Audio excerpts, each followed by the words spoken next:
Hi guys, it's me Riya and I welcome you all to Step Up Academy. और आज के इस video में हम करने वाले हैं Chapter 2, Principles of Management. So without further ado, let's dive right into it.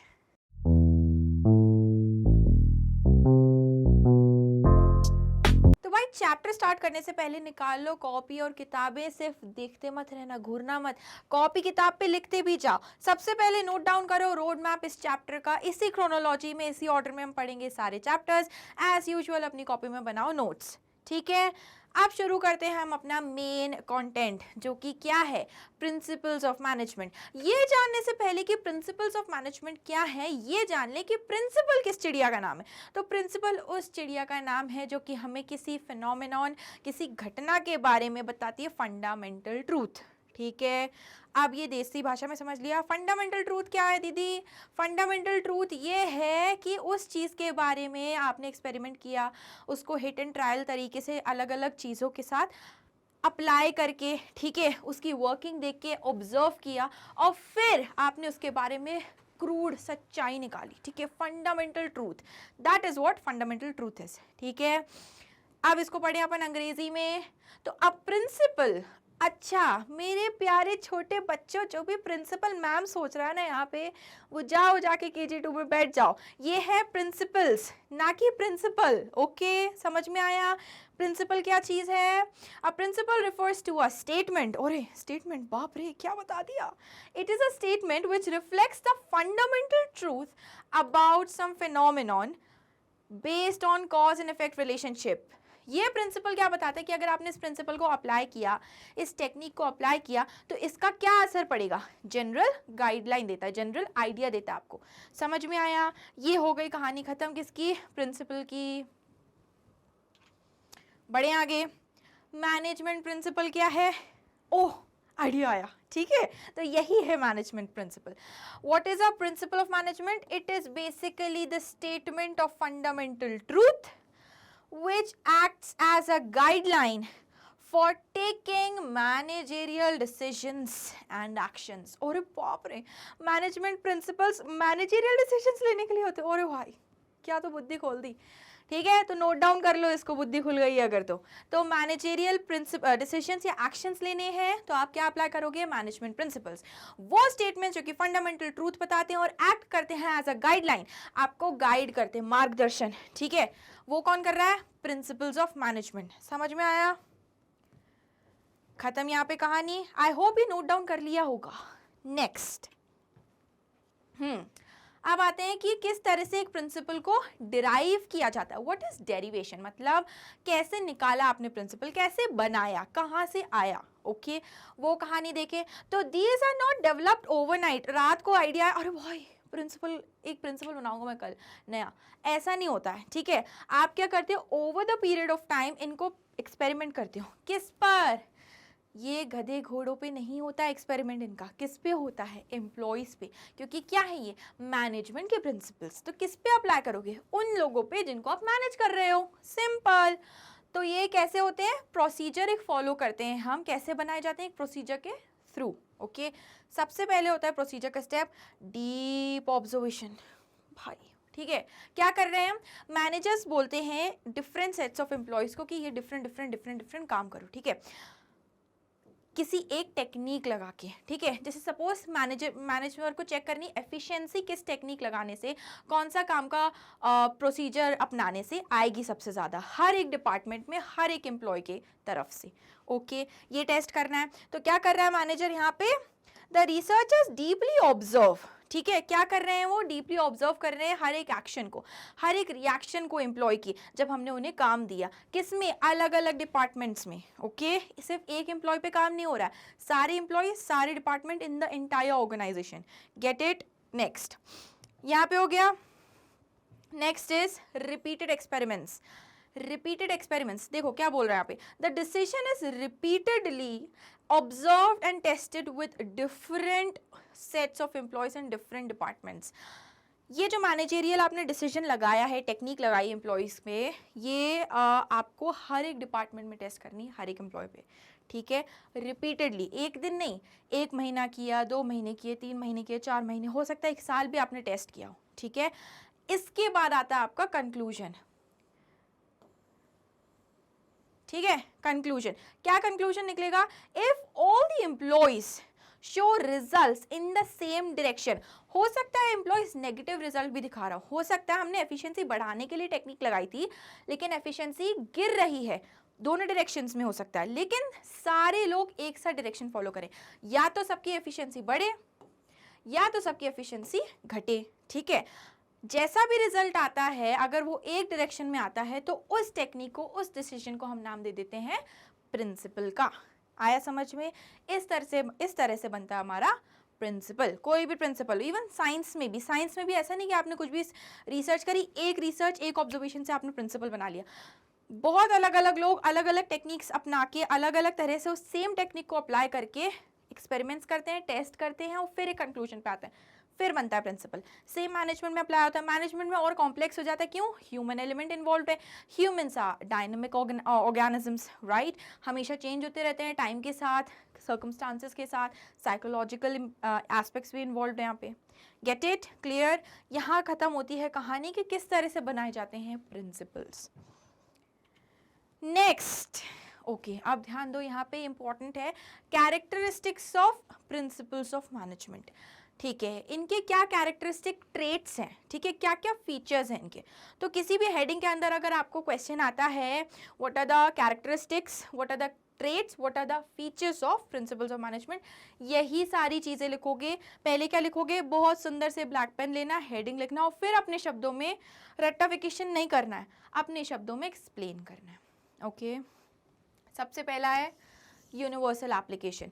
ये मैनेजमेंट के प्रिंसिपल्स एक बार बना दिए गए हैं, ये हर जगह हर ऑर्गेनाइजेशन में काम करेगा, हर लेवल पे काम करते हैं। ठीक है, किस तरह से?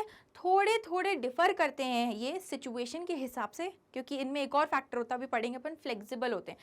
जो सिचुएशन है उस हिसाब से आप मोड़ो मरोड़ो तोड़ो इनको और फिर अप्लाई करो। ठीक है, लेकिन अप्लाई ये हर जगह होते हैं। नेक्स्ट देखिए, कॉन्टिजेंट है। OMG यहाँ पे क्या बता रहे हैं? Contingent basically means it is not certain that a certain thing will happen. ठीक है, एक कोई चीज़, एक कोई इंस्टेंस, एक कोई आपकी टास्क एक्टिविटी हो सकता है, हो सकता है ना हो, it totally depends on the future. ठीक है, या it totally depends on the situation. तो ये प्रिंसिपल्स हो सकता है अप्लाई करें ऑर्गेनाइजेशन में, अप्लाई ना करें। ठीक है, these are contingent depending on the situation.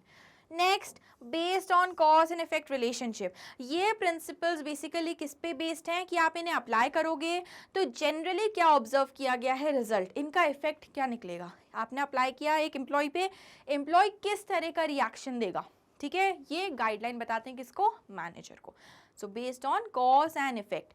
Cause, आपने एक चीज़, एक चेंज कॉज किया, एम्प्लॉय को ये प्रिंसिपल लगाने को बोला कि ये अपने ऊपर लगा, उसने दिया आपको effect. Get it? Clear? Next, behavioural in nature. ये किसको इन्फ्लुएंस कर रहे हैं? एक एम्प्लॉय के बिहेवियर को इन्फ्लुएंस कर रहे हैं। Hence these principles are behavioural in nature. कि भाई एक है हमारा मोंटू, ए मोंटू, हे मोंटू, ठीक है, तो यहाँ पे हमने संबोधन है ना किया है मोंटू का कि मोंटू तुम एक काम करो, तुम डिवीजन ऑफ लेबर प्रैक्टिस करो। घबराना नहीं, division of labour is a principle, आगे पढ़ेंगे अपन।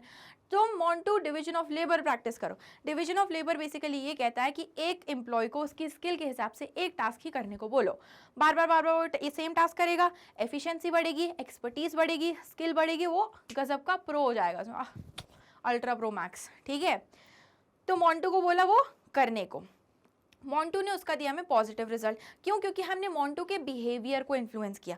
मोंटू था लेजी, क्यों आ गए हम यार, क्यों आ गए, लेकिन मोंटू को बोला कि ए मोंटू तेरे को पैसे दे रहे हैं ना तो काम करना पड़ेगा। ठीक है, तो हमने मोंटू के बिहेवियर को किया इन्फ्लुएंस, चेंज किया। So principles of management basically cause करते हैं change in the behaviour of the employees. खत्म यहाँ पे कहानी। ठीक है, नेक्स्ट आते हैं अपन फ्लेक्सिबिलिटी। ये क्योंकि ह्यूमन एलिमेंट पे अप्लाई हो रहे हैं, ह्यूमन फैक्टर इन्वॉल्व है यहाँ पे, साइकोलॉजिकल एस्पेक्ट्स इन्वॉल्व हैं, तो फ्लेक्सिबल होते हैं। हर एक ह्यूमन दूसरे ह्यूमन से डिफरेंट होता है, हर एक सिचुएशन दूसरी सिचुएशन से डिफरेंट होती है और जिस तरह से वो रिएक्ट करेगा वो भी डिफरेंट होता है। तो आपको प्रिंसिपल को उस हिसाब से चेंज करना पड़ेगा। एक जनरल गाइडलाइन देगा वो आपको, लेकिन आपको उसको चेंज करके लगाना पड़ेगा। नेक्स्ट, जनरल गाइडलाइन, यही है इसका नेक्स्ट फीचर, ये एक आपको क्या देता है, मोटा मोटी फ्रेमवर्क देता है, ठीक है। ये बना दिया है इनने फ्रेमवर्क कि यूजुअली हमने जब एम्प्लॉय स्पेस को अप्लाई किया था तो यूजुअली सारे एम्प्लॉयज नहीं, मोस्ट ऑफ द एम्प्लॉयज ने ये रिएक्शन दिया, ठीक है, वहां पे अपनी स्टोरी हो गई खत्म। तो ये जनरल गाइडलाइंस है, ये बेसिकली रिजिड स्टेटमेंट्स नहीं है कि यार ये पत्थर की लकीर बना दी, ये प्रिंसिपल है, ये तो होगा ही होगा, और अगर हमने एम्प्लॉय को ये लगाया है तो वो एफिशिएंट होगा ही होगा, या वो इस स्पेसिफिक डायरेक्शन में ही काम करेगा, जरूरी नहीं है। हो सकता है तुम्हारा एम्प्लॉय चिढ़ जाए तुमसे, अरे हम नहीं कर रहे हटो, वो भी तो केस हो सकता है ना, ठीक है। तो ये रिजिड स्टेटमेंट्स नहीं है, ये जनरल गाइडलाइंस है, आपको बेसिक आइडिया देते हैं ये। नेक्स्ट, एग्जाम पेपर में होता है ना कई बार कि अपन को पैटर्न तो दे दिया कि इतने क्वेश्चंस इतने इतने आएंगे, कई बार एक बार ना मैम सरप्राइज दे देती हैं अपन को कि लो अरे एक्स्ट्रा क्वेश्चन आ गया, तो वही है, जनरल गाइडलाइन दी है आपको लेकिन सरप्राइज मिल सकता है। एवोल्यूशनरी डायनासोर बनाया यहाँ पे, है ना, क्योंकि डायनासोर क्या हुआ, अडेप्ट नहीं कर पाया अपने चेंजेस को, हाँ मीटियोर आया था जो भी था, लेकिन वो खत्म हो गए क्योंकि उन्होंने अडेप्ट नहीं किया। हो सकता है ऐसे चेंज कर लेते कि आप हीट रेजिस्ट कर पाओ, ठीक है, तो जिंदा रहते। तो ऐसे ही प्रिंसिपल्स ऑफ मैनेजमेंट क्या करते हैं, ये एवोल्यूशन से कॉज्ड है बेसिकली। तो इन्हें कैसे बनाया गया, over the period of time changes आए, समय बदला, ट्रेंड्स बदले, लोग बदले, टेक्निक्स बदली, ऑर्गेनाइजेशंस बदली, प्रिंसिपल्स उस हिसाब से बदलते गए। तो ये एक्सपेरिमेंटेशन एंड प्रैक्टिस पे बेस्ड है, जिसकी वजह से इनमें लगातार चेंज आया, इनमें एवोल्यूशन हुआ। तो ये स्टैटिक नहीं है, दीज आर एवर चेंजिंग। खत्म, यहाँ पे होते हैं कैरेक्टरिस्टिक्स खत्म। Take a moment, pause the video and note this down please, ठीक है, क्योंकि भैया अगर ओवर आप लोग कॉन्फिडेंट हो गए, अरे याद हो गया दीदी सही तरीके से, तो वो नहीं होगा। अच्छा, यहाँ पे आपका हिंट नंबर 1 आपको मिलेगा एक माइंड मैप डिस्क्रिप्शन बॉक्स में, ठीक है, लिंक पे जाना, क्लिक करना, उसे डाउनलोड करना, रिविजन के टाइम वो बहुत काम आएगा। Thank me later. ओके, अब आते हैं अपन नेक्स्ट टॉपिक पे, जो कि क्या है, significance of principles of management या मैनेजमेंट प्रिंसिपल्स। सिग्निफिकेंस बोले तो इंपॉर्टेंस, इनकी ज़रूरत क्या है, क्यों बनाए हमने प्रिंसिपल्स। साइंस में कम थे कि जब कॉमर्स में भी आ गए, तो भैया ये ज़रूरी हैं, क्यों पढ़ते हैं। सबसे पहले तो ये आपको किस में हेल्प करते हैं, ऑप्टिमम यूटिलाइजेशन ऑफ रिसोर्सेज में। ऑप्टिमम यूटिलाइजेशन मतलब देखो, कॉस्ट होती है एक, ठीक है, एक होता है प्रॉफिट। कॉस्ट बोले तो उस चीज़ को बनाने में आया खर्चा, प्रॉफिट बोले तो उस चीज़ को बेच के जो आपको फायदा हुआ।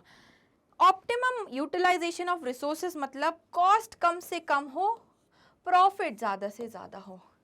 तब हम कहते हैं कि आपके पास जो रिसोर्स थे, आपके पास जो सामान था, उसको आपने गजब बेहतरीन तरीके से यूज़ किया, ठीक है, क्लियर। तो अब इसमें प्रिंसिपल्स ऑफ मैनेजमेंट का क्या खेल है भाई साहब, तो जरा ये देख लो कि प्रिंसिपल्स ऑफ मैनेजमेंट मैनेजर्स को गाइड करते हैं कि आप ऑर्गेनाइजेशन को एक सिस्टम की तरह चलाओ, सिस्टमेटाइज्ड वे में चलाओ, डिसिप्लिन लाओ, लोगों को बोलो कि एक डायरेक्शन में काम करें, ड्यूप्लीकेशन ऑफ वर्क नहीं होता है, ठीक है, एक को जो काम असाइन किया भाई आप वही काम करोगे, दूसरे को जो असाइन किया वही काम करेगा, ठीक है, रिसोर्सेज को वो अच्छी तरीके से यूज़ करते हैं। प्रिंसिपल्स और क्या कहते हैं कि ये एक और प्रिंसिपल है, ये सारी जो चीज़ें हैं ना, ये सारी प्रिंसिपल्स के कंक्लूजन है बेसिकली जो हम बोल रहे हैं, ठीक है। एक और प्रिंसिपल होता है कि आप स्पेशलाइजेशन कॉज करा पा रहे हो, ठीक है। स्पेशलाइजेशन मतलब प्रिंसिपल्स के हम नाम अभी इसलिए नहीं ले रहे हैं क्योंकि आप कंफ्यूज हो जाओगे, अभी सिर्फ कंक्लूजन्स पे ध्यान दो। तो उसका काम क्या होता है कि एक बंदा एक ही काम करे, ठीक है, डिविजन ऑफ लेबर कहते हैं उसे, करता जाता वो इतना माहिर हो जाता है उस काम में कि वो कम से कम सामान में ज़्यादा से ज़्यादा अच्छा प्रोडक्ट बना के अच्छे से अच्छा प्रॉफिट ला सकता है कंपनी को, ठीक है, दिला सकता है। तो प्रिंसिपल्स ऑफ मैनेजमेंट क्या कर रहे हैं, मैनेजर्स को बेसिकली ट्रेन कर रहे हैं कि आप इनको अप्लाई करो, जिससे कि आपकी कंपनी में जो रिसोर्सेज वो ऑप्टिमम तरीके से यूज़ हो जाए। क्लियर यहाँ पे कहानी। Providing managers with useful insights into reality. Insights मतलब अकल देना, दिमाग देना। तो ये प्रिंसिपल्स ऑफ मैनेजमेंट बेसिकली करते क्या हैं, ये मैनेजर्स को बोलते हैं कि आप ये ऐसे ऐसे अप्लाई करोगे ना तो रियलिटी में आपको इसका ऐसा ऐसा इफेक्ट दिखेगा, एक एम्प्लॉय हो सकता है इस तरह से रिएक्ट करे। तो बेसिकली बताते हैं कि जो थ्योरेटिकल नॉलेज है ना, हमने जो प्रिंसिपल्स बेसिकली क्या है, इवॉल्व होके आए हैं, ठीक है, कुछ लोगों ने मिस्टेक्स किए होंगे पहले, ठीक है, तो उन मिस्टेक्स को करेक्ट करके रेक्टिफाई करके उन्होंने प्रिंसिपल्स बनाए। तो बेसिकली प्रिंसिपल्स मैनेजर्स को ये कहते हैं कि इन मिस्टेक्स को मत करो, फिर से इनको अवॉइड करो, हेल्प करते हो मैनेजर्स को मिस्टेक्स अवॉइड करने में, ताकि रियलिटी में वो सबसे अच्छा काम करवा सके। समझ में आया इतना? कहानी खत्म, यहाँ पे clear. Next is management training education and research. Management के जो प्रिंसिपल्स हैं ना, बेसिकली बीबीए एमबीए में भी पढ़ाए जाते हैं। ठीक है, क्यों पढ़ाए जाते हैं? क्योंकि ये बेसिक फाउंडेशन दे रहा है मैनेजर को, किस तरह से आप काम करवाओ, कितनी कम मिस्टेक्स करवाओ, कितनी ज़्यादा प्रोडक्टिविटी ला पाओ। समझ में आया? इसीलिए इनका काम रिसर्च एजुकेशन एंड ट्रेनिंग में भी है। ओके, नेक्स्ट आता है significance of management, fulfilling social responsibilities. ठीक है, ये रिस्पॉन्सिबिलिटीज लिखा है यहाँ पे, सोशल रिस्पॉन्सिबिलिटीज। हमारी ऑर्गेनाइजेशन कहाँ काम कर रही है? सोसाइटी में। सोसाइटी का क्रिएशन है ऑर्गेनाइजेशन। ठीक है, तो क्या सोसाइटी के लोगों को एम्प्लॉय कर रही है, उसके रिसोर्सेज यूज कर रही है, तो उसका भी तो कुछ बनता है ना, क्या? कर्तव्य। ठीक है, और भाई कर्तव्य बनता है। ठीक है, तो कर्तव्य क्या बनता है कि सोसाइटी को वो कुछ रिटर्न करे। जैसे कि एक प्रिंसिपल होता है फेयर रिम्यूनरेशन का, रिम्यूनरेशन मतलब पैसे देना, सैलरी, वेजेस। ठीक है, फेयर रिम्यूनरेशन ये कहता है कि जितना आप सोसाइटी से लिए हुए एम्प्लॉयज़ को जितना काम दे रहे हो, जो उनसे जितना काम करवा रहे हो, उतना रिम्यूनरेशन दो, उतने पैसे दो। ये नहीं कि आप काम तो इतना करा रहे हो कि भैया मौत की कगार पे आ गया है बंदा, लेकिन पैसे दे रहे हो उसको बिल्कुल 100 रुपये महीना। अरे ये क्या बात होती है? आप क्या कर रहे हो? सोसाइटी के रिसोर्सेज को एक्सप्लॉइट कर रहे हो। तो प्रिंसिपल्स ऑफ मैनेजमेंट ये गाइड करते हैं कि ऐसा ना हो। Get it? क्लियर? खत्म, छुट्टी। नेक्स्ट पॉइंट नोट करो जरा कि इफेक्टिव एडमिनिस्ट्रेशन में मदद करते हैं।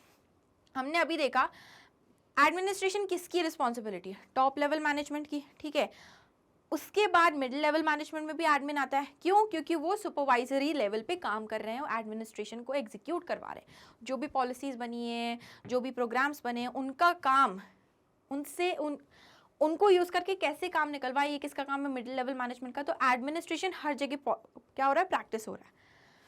अब यहाँ पे देखो कि इफेक्टिव कैसे होता है? प्रिंसिपल्स की मदद से। तो प्रिंसिपल्स बेसिकली मैनेजर्स को ये गाइड करते हैं कि आप मिस्टेक्स ना करो। ठीक है, आप मिस्टेक्स कम करोगे तो आप प्रोडक्टिविटी बढ़ा पाओगे एम्प्लॉयज में। आप बेसिकली वो ये कह रहे हैं, हमारी एक सुनहरी है एम्प्लॉय, सुनहरी। ठीक है, सुनहरी को बोला कि सुनहरी इस तरह से काम करो, लेकिन सुनहरी से बन ही नहीं रहा। तो हमने क्या किया? हमने अपना एफर्ट वेस्ट किया, हमने अपने रिसोर्सेज वेस्ट किए, टाइम वेस्ट किया। वही अगर हम प्रिंसिपल्स को देखें, कोई एक प्रिंसिपल उठा लें और वो उस प्रिंसिपल को अप्लाई करके सुनहरी से काम करवाएं, तो वो एफिशिएंटली कर पाएगी। तो हमने क्या किया? इफेक्टिव करा अपना एडमिनिस्ट्रेशन को। आप अथॉरिटी दिखा रहे हो, आप उससे काम निकलवा रहे हो, तो इफेक्टिव वे में तो करवाओ। ठीक है, तो ये कौन कर रहा है? Principles of management. Next, meeting changing environment requirement. ठीक है, एक ऑर्गेनाइजेशन को डायनामिक होना चाहिए, मतलब सिचुएशन बदल रहा है, समय बदल रहा है, ट्रेंड बदल रहा है, लोग बदल रहे हैं, डिमांड बदल रही है, तो आप भी बदलो। प्रिंसिपल्स ऑफ मैनेजमेंट वही कराते हैं। मैनेजर्स को फोर्स करते हैं कि आप अपने आप में चेंजेस लाओ, अपनी टेक्निक्स, अपने एप्लीकेशंस, प्रैक्टिसेस में चेंजेस लाओ।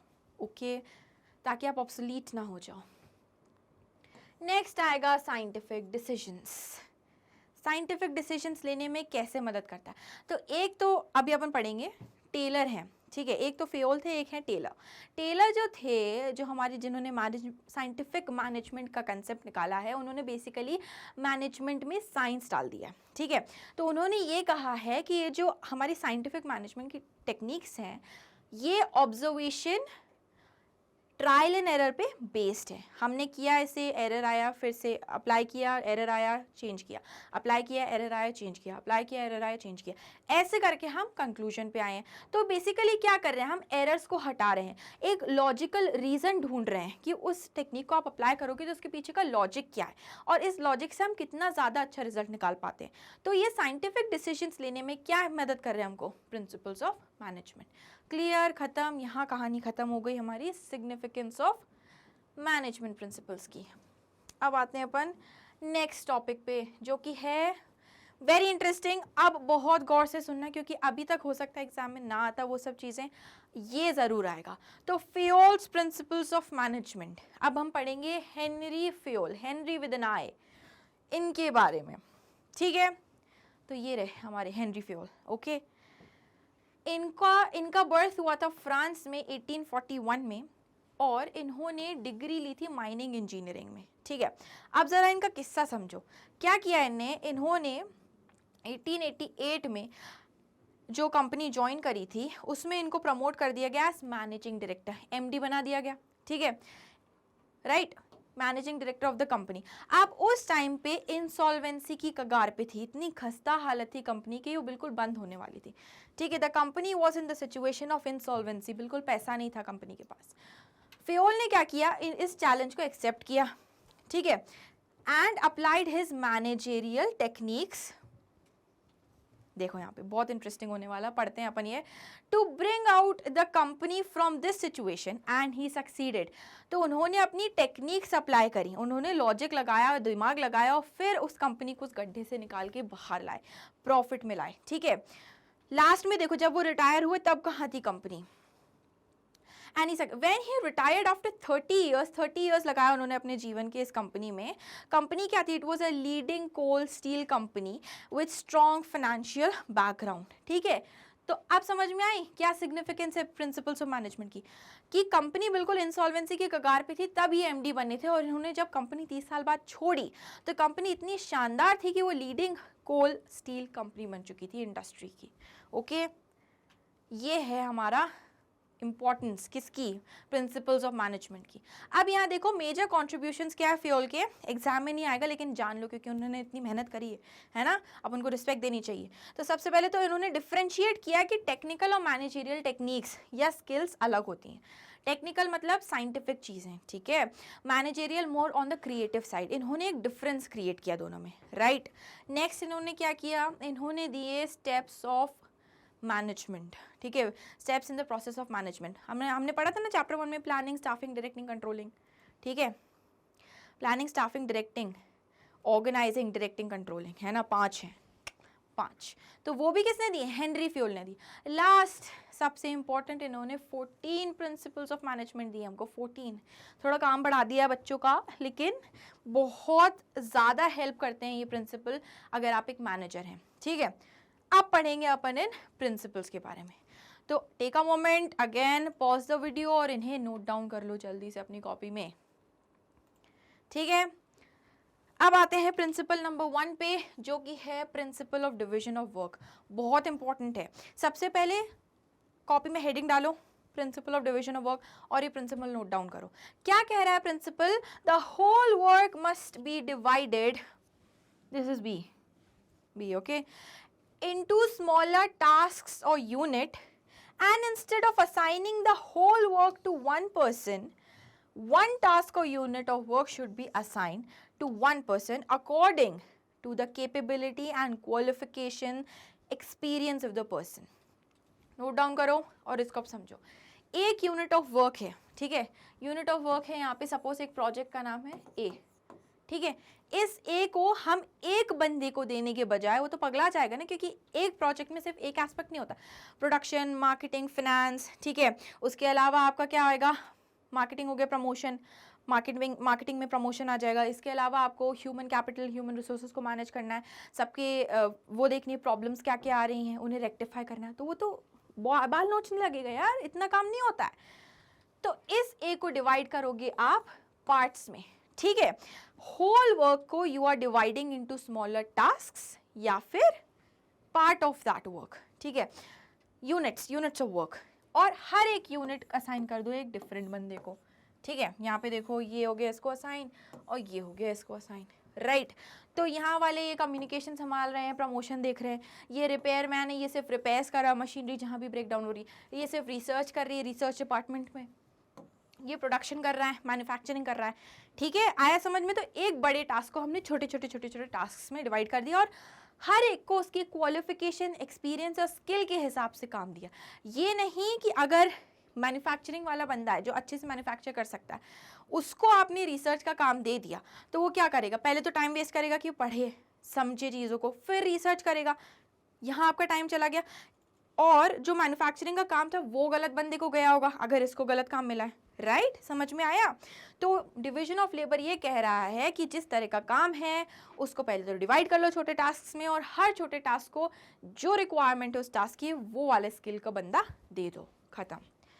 अब अपन ये नज़र डालें कि ये प्रिंसिपल अप्लाई करने से एडवांटेजेस क्या क्या हैं। तो सबसे पहले देखो positive effects of this principle, note them down please. सबसे पहले आता है आपके ऑर्गेनाइजेशन में स्पेशलाइजेशन। एक बंदा सोचो, एक बड़ा सा काम था, एक प्रोजेक्ट था, उस प्रोजेक्ट का मार्केटिंग डिपार्टमेंट का काम दे दिया अपन ने पिंकी को। तो पिंकी क्या कर रही है, शुरुआत से आखिरी तक, जब तक वो एग्जीक्यूट ना हो गया प्रोजेक्ट, तब तक सिर्फ मार्केटिंग का काम करे। सोच रहे हो मार्केटिंग का काम दोबारा दोबारा दोबारा हर रोज आके करती है, तो कितनी प्रो हो गई होगी, कितनी एक्सपर्टीज आ गई होगी उसको।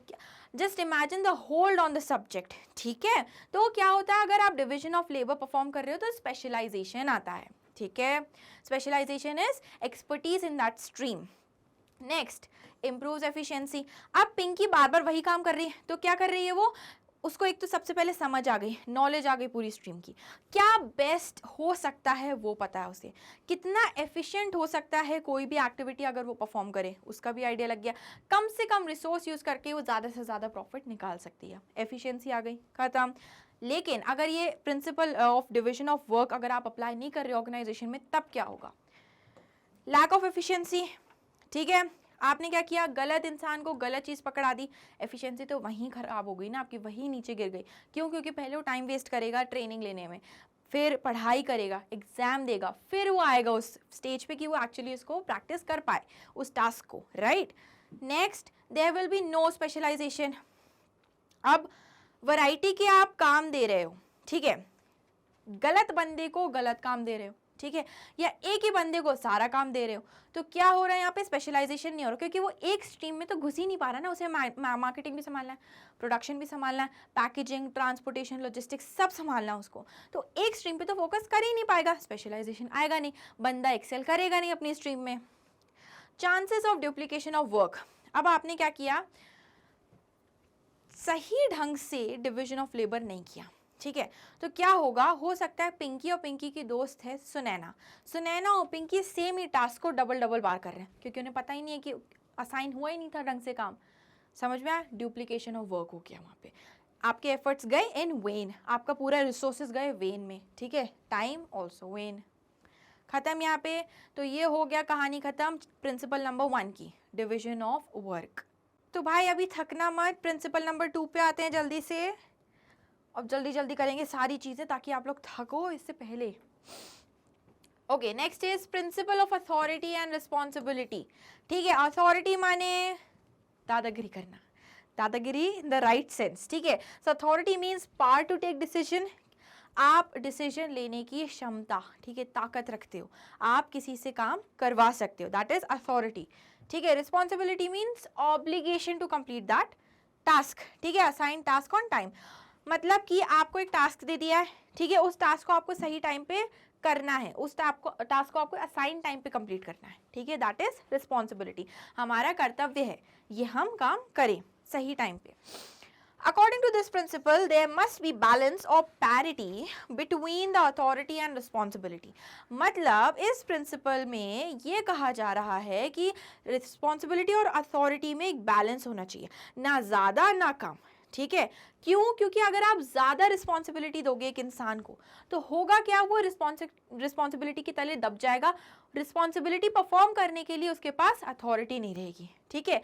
सोचो, यहाँ देखो, जैसे कि इसको काम दे दिया अपन ने, ठीक है, कुछ काम दिया, यहाँ ये इसको मिल गई अथॉरिटी, इसको मिल गई रिस्पॉन्सिबिलिटी, इसको ये काम करना है, ये प्रिंट कर रहा है सपोज 100 पेजेस, लेकिन हमने ये तो बोल दिया कि 100 पेजेस करो, उसको ये तो बोला नहीं कि भाई तुम्हें 100 पेजेस खरीदने की, मार्केट जाके खरीदने की परमिशन भी है, ये तो पता ही नहीं, तो रिस्पॉन्सिबिलिटी तो दे दी, अथॉरिटी दी नहीं, तो अब वो काम कैसे करेगा, समझ में आया।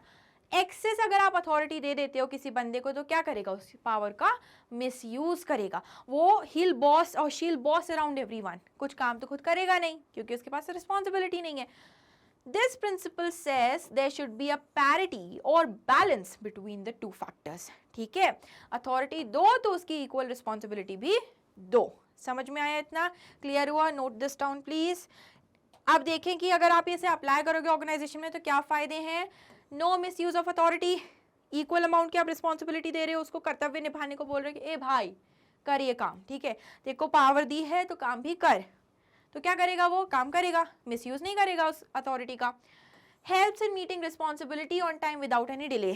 आप उसको बराबर से डिसीजंस लेने की पावर दे रहे हो तो वो अपना काम को कर पाएगा, क्योंकि उसे जो काम करना है उससे ही पता है उसके लिए क्या क्या चीज़ें चाहिए, क्या क्या रिसोर्सेज चाहिए, किसकी हेल्प चाहिए।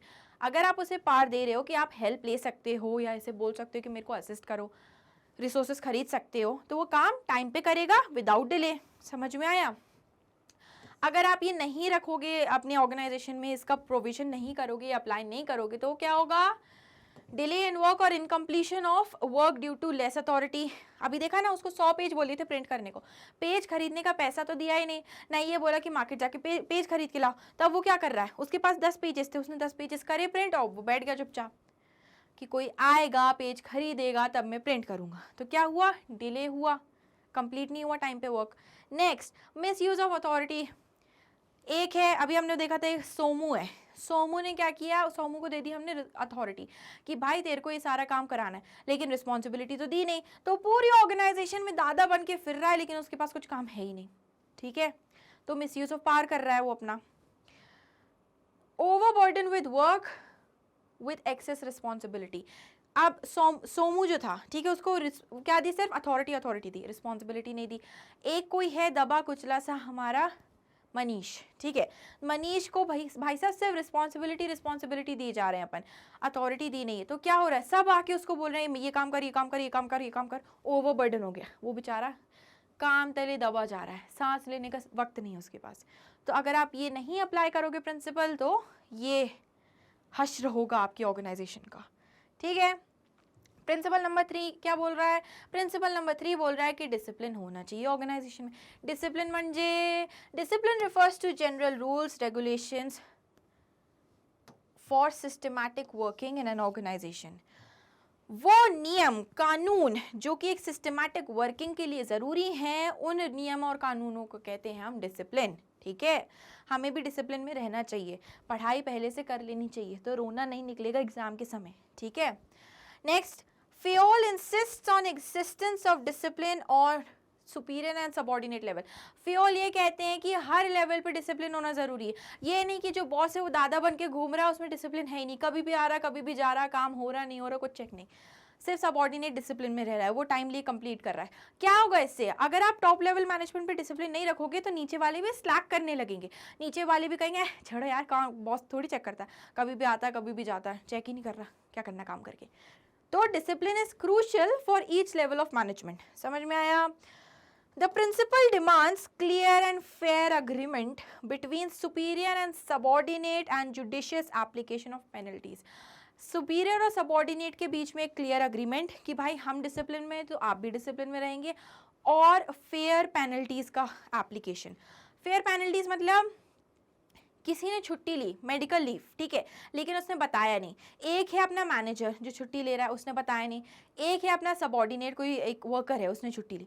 तो जो पनिशमेंट है, इसके सैलरी से मैं 100 रुपये उड़ाओ, इसके में से भी 100 रुपये उड़ाओ। ऐसा नहीं कि वर्कर ने छुट्टी मारी तो उसके सैलरी में से अपन ने ज़्यादा गायब कर दिया, ऐसा नहीं होना चाहिए। पेनल्टी जो बनाई गई है, जिसके लिए बनाई गई है, वो सब पे अप्लाई होगी। ठीक है, समझ में आया? जैसे यहाँ पे क्या है, ये बॉस हो गया, ये वर्कर हो गया, सब नियम कानून सबके लिए एक से हैं।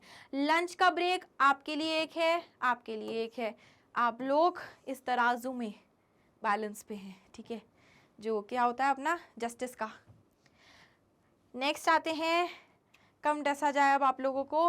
Next is principle of discipline का ऑर्गेनाइजेशन में एप्लीकेशन से क्या क्या फायदे होते हैं। तो सबसे पहला फायदा है systematic working in the organisation. आपकी ऑर्गेनाइजेशन एक सिस्टम के तहत काम करती है, ठीक है, डिसिप्लिन में काम करती है, प्रॉपरली काम करती है, सब कुछ सेट है, सब कुछ ऑर्डरली फैशन में अरेंज्ड है, सब कुछ सबको पता है, उस हिसाब से अच्छे से काम होता है एक सिस्टमैटिक वे में। इम्प्रूव एफिशिएंसी, ऑब्वियसली सब कुछ सिस्टमेटाइज्ड है, सबको नॉलेज है, क्या कहाँ है, किसको क्या आंसरेबल है, ड्यूटीज पता है सबको, तो एफिशिएंसी बढ़ेगी। खत्म। ये नहीं होगा तो क्या होगा? Disorder, confusion, chaos. डिसिप्लिन है नहीं, कोई कुछ भी कर रहा है, जिसकी जो मर्जी आ रही है कर रहा है, कियोस हो रहा है। Wastage of resources in the absence of discipline. Resources, अब जिसका एक तो देखो डिसिप्लिन नहीं है तो डेली के उस पर काम नहीं हो रहा है, कोई कभी भी आ रहा है, कोई कभी भी कुछ भी काम कर रहा है, कुछ डेफिनेट नहीं है, रिसोर्सेज वेस्ट हो रहे हैं, टाइम वेस्ट हो रहा है, आपके एफर्ट्स वेस्ट हो रहे हैं। समझ में आया? नेक्स्ट क्या है इसका वायलेशन, अगर आप करोगे तो क्या कॉन्सिक्वेंस है? Delay in work due to absence of rules and regulations. क्योंकि आपकी ऑर्गेनाइजेशन में डिसिप्लिन नहीं है तो आपका जो सबॉर्डिनेट है, वर्कर है, वो आपको सीरियसली नहीं लेगा। वो आपने जब काम बोला, उसको डेडलाइन दी है कि इस टाइम पे ये काम करो, उस टाइम पे वो काम वो नहीं करेगा। क्यों? क्योंकि उसमें डिसिप्लिन नहीं है, आपने ऑर्गेनाइजेशन में डिसिप्लिन डाला नहीं। ठीक है, क्लियर? अब बच्चों आगे बढ़ते हैं अपन और नेक्स्ट प्रिंसिपल पढ़ते हैं जो कि है principle of unity of command. ठीक है, ये कौन सी चिरैया है भाई साहब? तो वो चिरैया का नाम है जहाँ पे आप कमांड दे रहे हो, ऑर्डर कर रहे हो किसी को एक डायरेक्शन में। ठीक है, पढ़ो जरा यहाँ क्या लिखा है। An employee should receive orders from one and only one boss. एक एम्प्लॉय को एक ही बॉस से कमांड मिलना चाहिए। ठीक है, because if he is receiving orders from more than one boss, क्या होगा? ही विल गेट कंफ्यूज्ड और he will not be able to understand the orders। ठीक है, इंस्ट्रक्शंस जो भी मिले हैं वो समझ नहीं पाएगा और किसका काम वो एग्जीक्यूट पहले करे वो भी वो डिसाइड नहीं कर पाएगा। ठीक है, यहाँ देखो बॉस है अपना श्यामलाल। श्यामलाल ने सारे एम्प्लॉयज़ को, सारे वर्कर्स को क्या किए? ऑर्डर्स दिए। ठीक है, कि ये काम करो, one boss on one employee, one boss on one employee. समझ में आया? इसको आगे समझ कि मेरा ये काम है, इसको आगे समझ मेरा ये काम है और इसको भी आगे ये काम है मेरा। खत्म। अभी क्या करेंगे? डेडिकेटेडली अपना काम करेंगे, पूरा एकदम दृढ़ निश्चय के साथ। ठीक है, नेक्स्ट इस केस में देखो, ये एक और कोई ऑर्गेनाइजेशन है, बहुत ही मनचली ऑर्गेनाइजेशन है ये, वाह कुछ भी हो रहा है यहाँ पे। तो बेसिकली ये जो श्यामलाल था, अब श्यामलाल के दो काउंटर पार्ट और आ गए हैं, दो बॉस आ गए हैं, तीन बॉस हैं अब। श्यामलाल इसको भी बोल रहा है, इसको भी बोल रहा है, ये इसको भी बोल रहा है, इसको भी बोल रहा है। अरे बाप रे, खिचड़ी पक रही है यहाँ पे। तो कौन किसे बोल रहा है समझ नहीं आ रहा। एक एम्प्लॉय को 4-5 इंस्ट्रक्शंस मिल रहे हैं, किसका काम पहले करे कुछ समझ नहीं आ रहा है, केओस हो रहा है। समझ में आई? तो क्या कह रहा है principle of unity of command? One boss on one employee. खत्म। इतना याद रखो क्रक्स में। ये अगर ऑर्गेनाइजेशन में होगा तो क्या फायदे होंगे? सबसे पहले तो देखो कंफ्यूजन नहीं होगा एम्प्लॉय के माइंड में, क्लियर इंस्ट्रक्शन एक बॉस देगा, उसका काम करना खत्म, बस हो गई कहानी, वहीं खत्म, the end. No ego clashes. तीन बॉसेस को एक लेवल पे डाल दोगे कि ये तीन बॉसेस हैं, सेम एम्प्लॉयज को मॉनिटर कर रहे हैं, ऑब्वियसली ईगो क्लैश आएगा। क्यों? क्योंकि एक बॉस चाहेगा कि मेरा काम पहले खत्म हुए, दूसरा बॉस चाहेगा मेरा काम पहले खत्म हुए। लड़ाई झगड़ा चल रही है, कोल्ड वॉर चल रही है, मुंह चढ़ा रहे हैं, अरे है। ठीक है, next improves effectiveness in working. Effectiveness कैसे आएगी? आप अपने रिसोर्सेज को सही तरीके से यूज कर पाओगे और काम सही टाइम पे खत्म कर पाओगे। क्यों? एक ही इंस्ट्रक्शन मिल रहा है, एक ही टास्क मिल रहा है, एक ही बॉस से मिल रहा है, खत्म।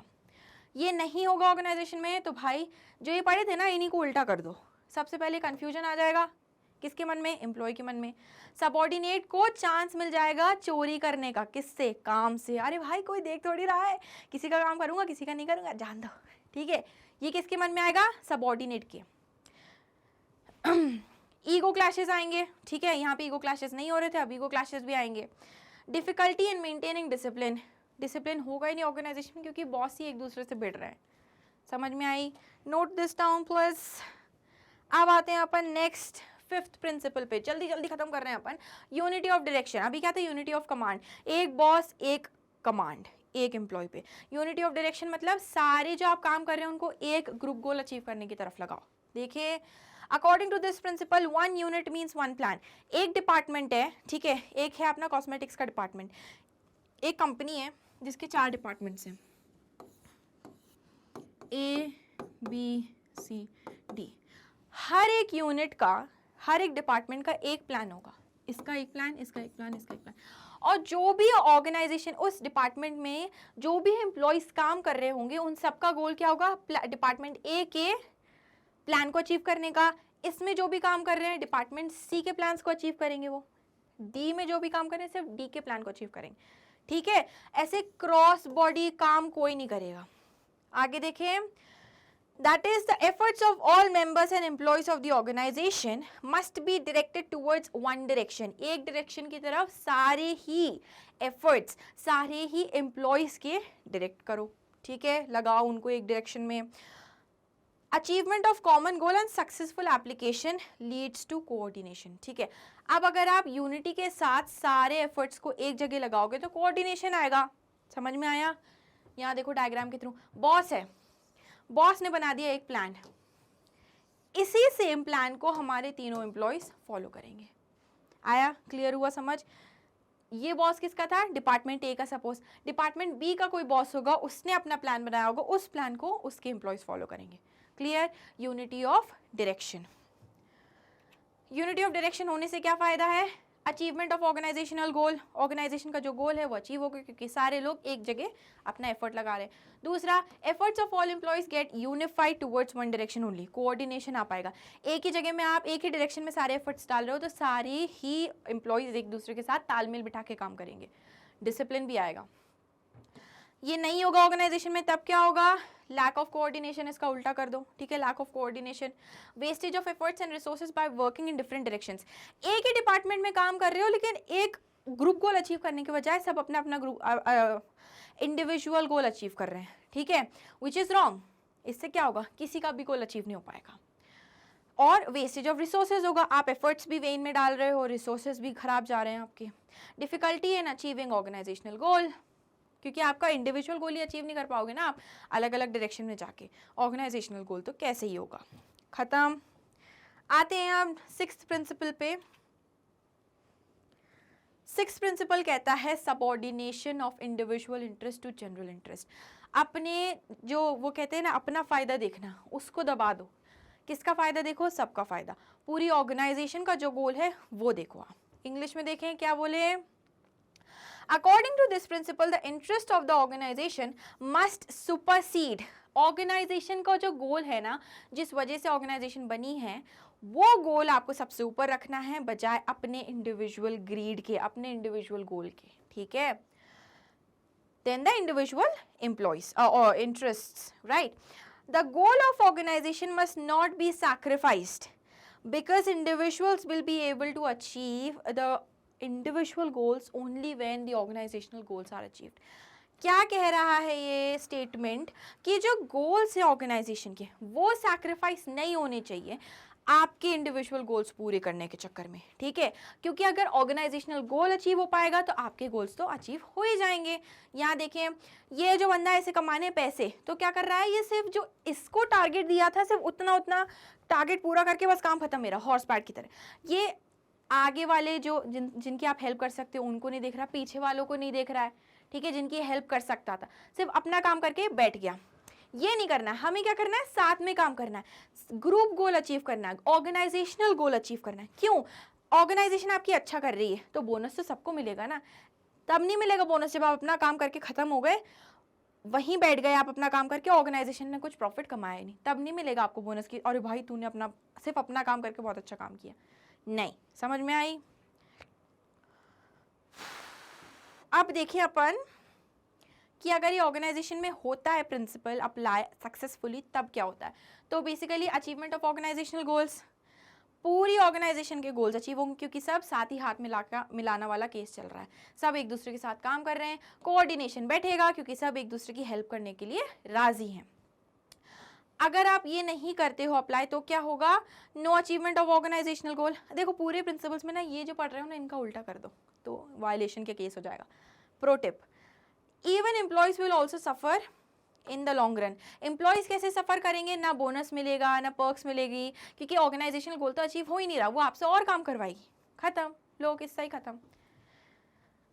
अब आते हैं अपन प्रिंसिपल नंबर 7 पे, जो कि कहता है principle of remuneration of persons. Remuneration मतलब पैसा देना। क्या कहता है principle? That employees in the organisation must be paid fairly और एडिक्वेटली। फेयरली और एडिक्वेटली मतलब जितना काम उनसे आप ले रहे हो उतना पैसा उनको दो, जितनी स्किल का काम ले रहे हो उस लेवल को उस स्किल लेवल को मैच करके उनको पैसा दो, right? To give them maximum satisfaction, उनको सेटिस्फैक्शन मिलेगा। सेटिस्फैक्शन के बाद क्या होगा? वो एनकरेज होंगे कि यार मैं और अच्छा काम करूंगा तो शायद और अच्छे मेरे को रिम्यूनरेशन मिलेगा, और अच्छे पर्क्स मिलेंगे, बेनिफिट्स मिलेंगे, मेरा बॉस और खुश होगा, मेरे को और ज़्यादा शाबाशी देगा, राइट?